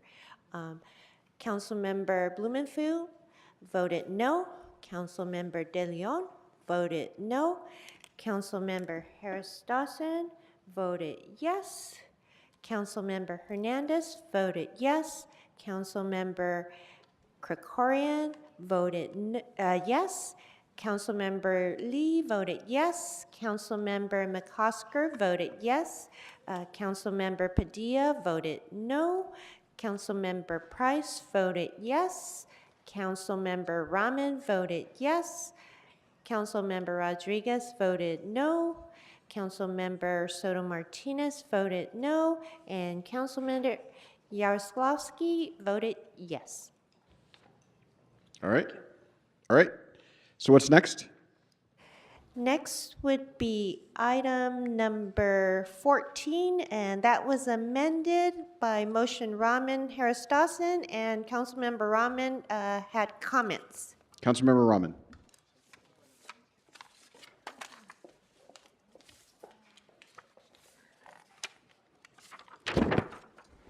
I just wanted to take a moment to clarify what's happening with this item because many of you may have gotten outreach from your service providers about bed rate costs. This is item 14. We are moving this forward without the recommendation for what the bed rate costs will be for interim housing sites in the single adult interim housing system in January. But this provides LAHSA an authorization from the city that we are agreeing to an $89 a year bed rate cost starting in July, which allows them to begin their reprocurement process for the single adult interim housing system, which is the majority of our city's beds. I wanted to say that we are still continuing to discuss the January rates in the committee. That discussion is an ongoing one, and you will hear the outcome of that discussion, or perhaps have that discussion in full council next week before the end of this session, so that we'll have an answer for our providers before January. But unfortunately, that discussion, because of how complex this funding is, has taken longer than expected. So I apologize for any confusion that you may have heard from service providers talking about this particular item, but what we're voting on is only the July rates, and we will have an ongoing discussion about the January rates. So I hope that we can get your support for this item moving forward. There's other elements to it, but this is the one that you may have heard the most about, so I wanted to clarify that on the record. Thank you. Councilmember Rodriguez. Thank you, and thank you, Ms. Rahman, for that explanation. And colleagues, I just want to bring rise to, again, you know, these numbers, we throw out there these per room night bed rates. What we are missing in all of these conversations, and it's a conversation that we continue to have zero answers on, is the outcomes associated with the work that we are funding. And I just want to give you some numbers. So the $89 per bed per night for sites with 51 beds or more comes out to $2,670 a month. The bed rate for nights with 50 beds or less comes to $3,480. And I want to bring rise to this because what everyday Angelenos live on and survive on is far less than these rates.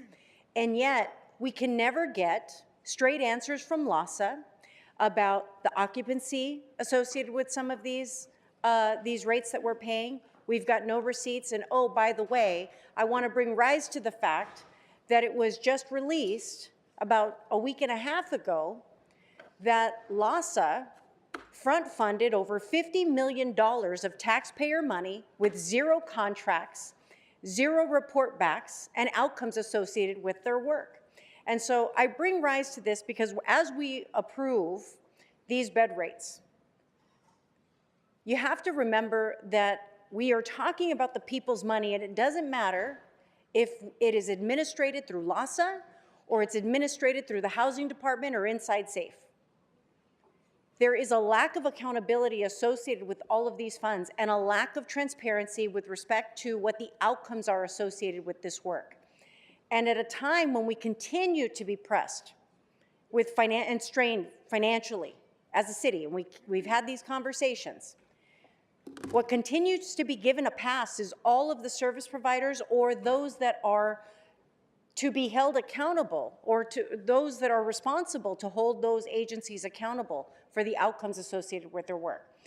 So, you know, again, these rates will bring us in alignment with the county and what they're committed to expending. And yes, they have Measure A, but I want to bring rise to the fact that back in March, I introduced a motion to create a Department on Homelessness, and now the county has also followed suit in introducing a motion to create its own Department on Homelessness, because I think what we have is a very bloated and non-responsive middleman in LAHSA. And so I think it's really incumbent for everyone to start really paying attention to the kinds of dollars, because we talk a lot about public trust. There was a lot of conversations around public trust. Well, I'll tell you, Angelenos are living on far less than what we are paying out to service providers to feed and care for these individuals. And I think when we're not building out infrastructure, when we are paying out high claims because we can't repair certain liabilities in time, this is what we're allocating our resources for. And so I just want to make sure that I'm going to continue to beat that drum, and you're either going to recognize that there's a point where there has to be some type of consequence for failures to perform.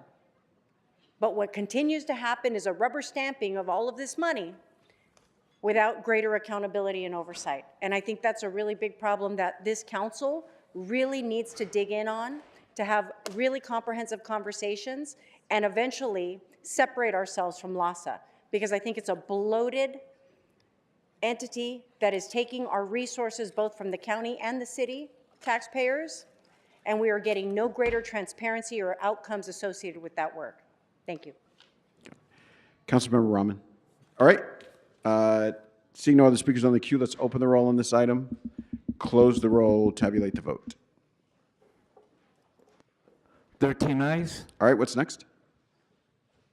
Next would be item 24, sir, and that was called special by Councilmember Hernandez for a separate vote. All right, if there are no comments from Councilmember Hernandez, let's open the roll on this item, close the roll, tabulate the vote.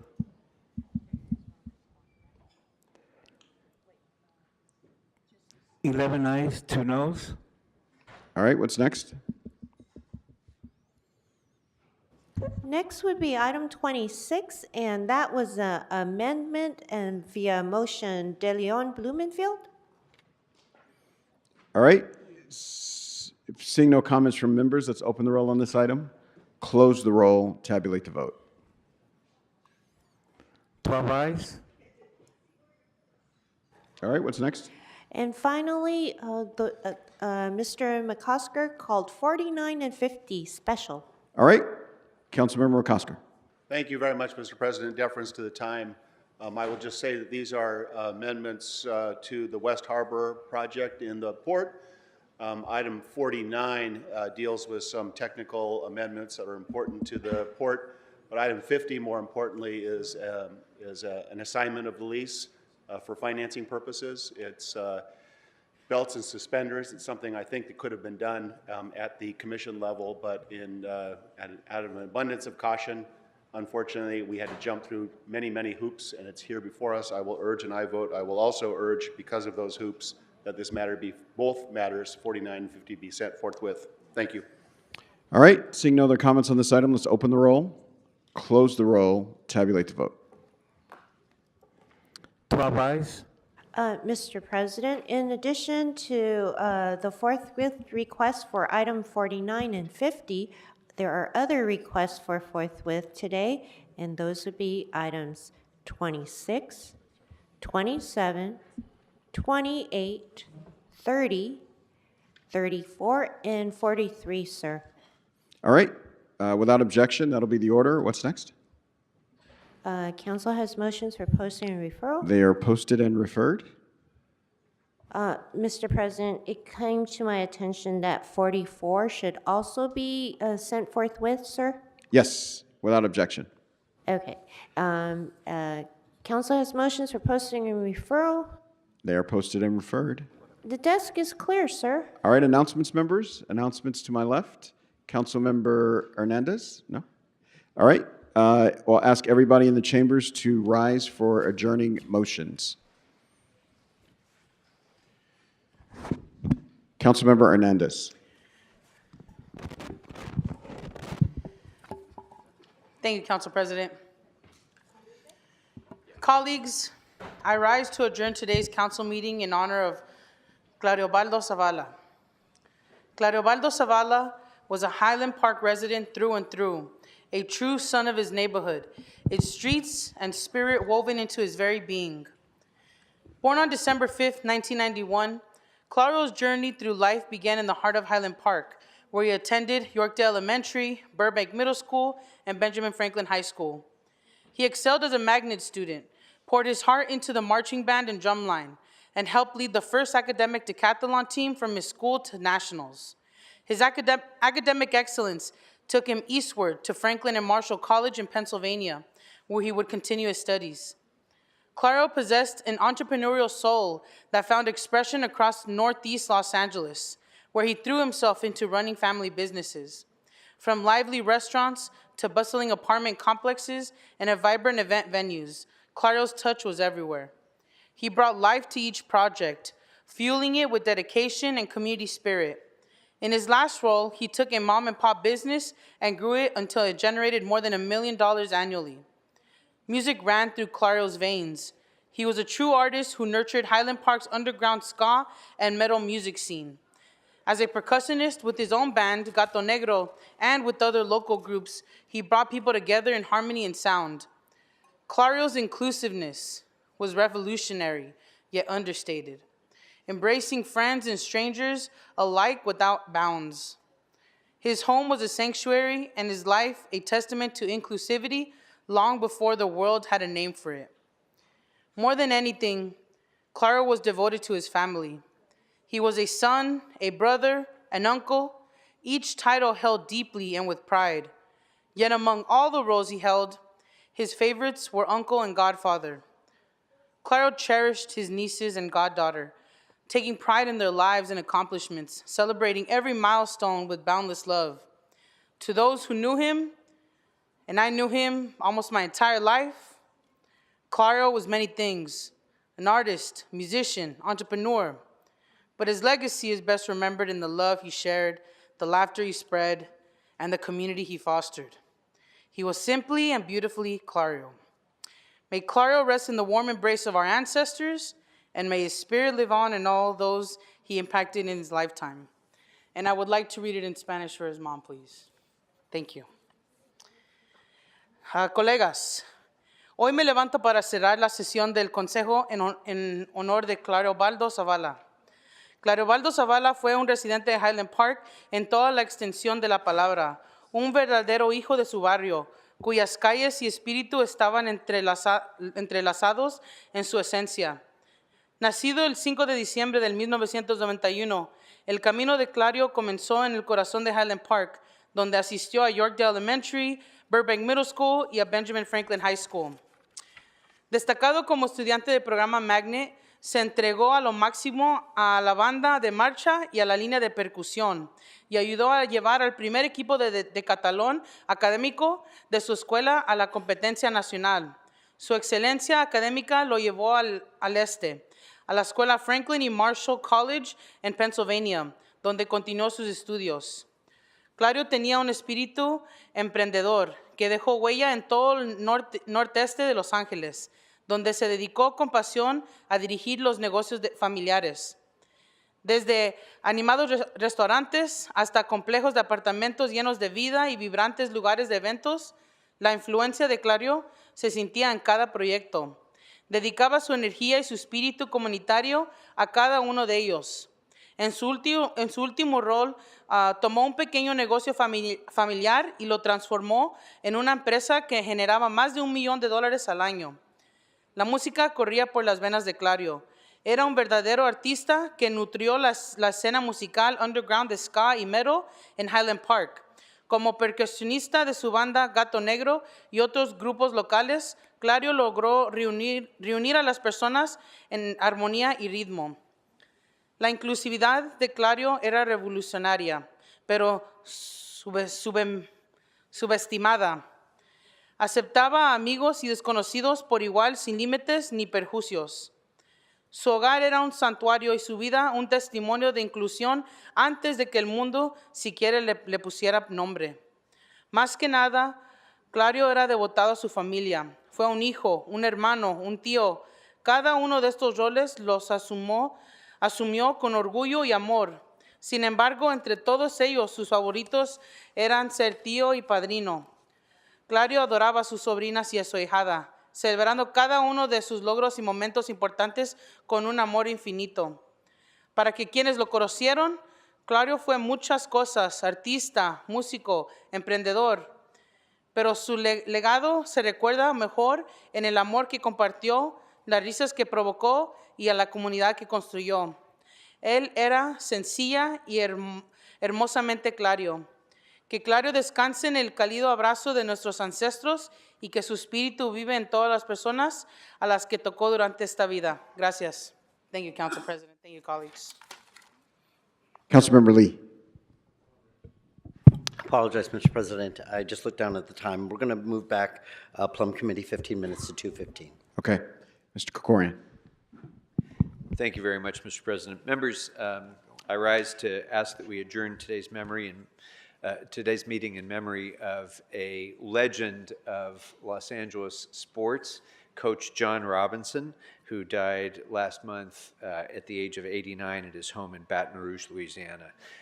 He is, of course, probably best known for his time as the head coach of USC, where he followed the legendary John McKay, who had brought him on board.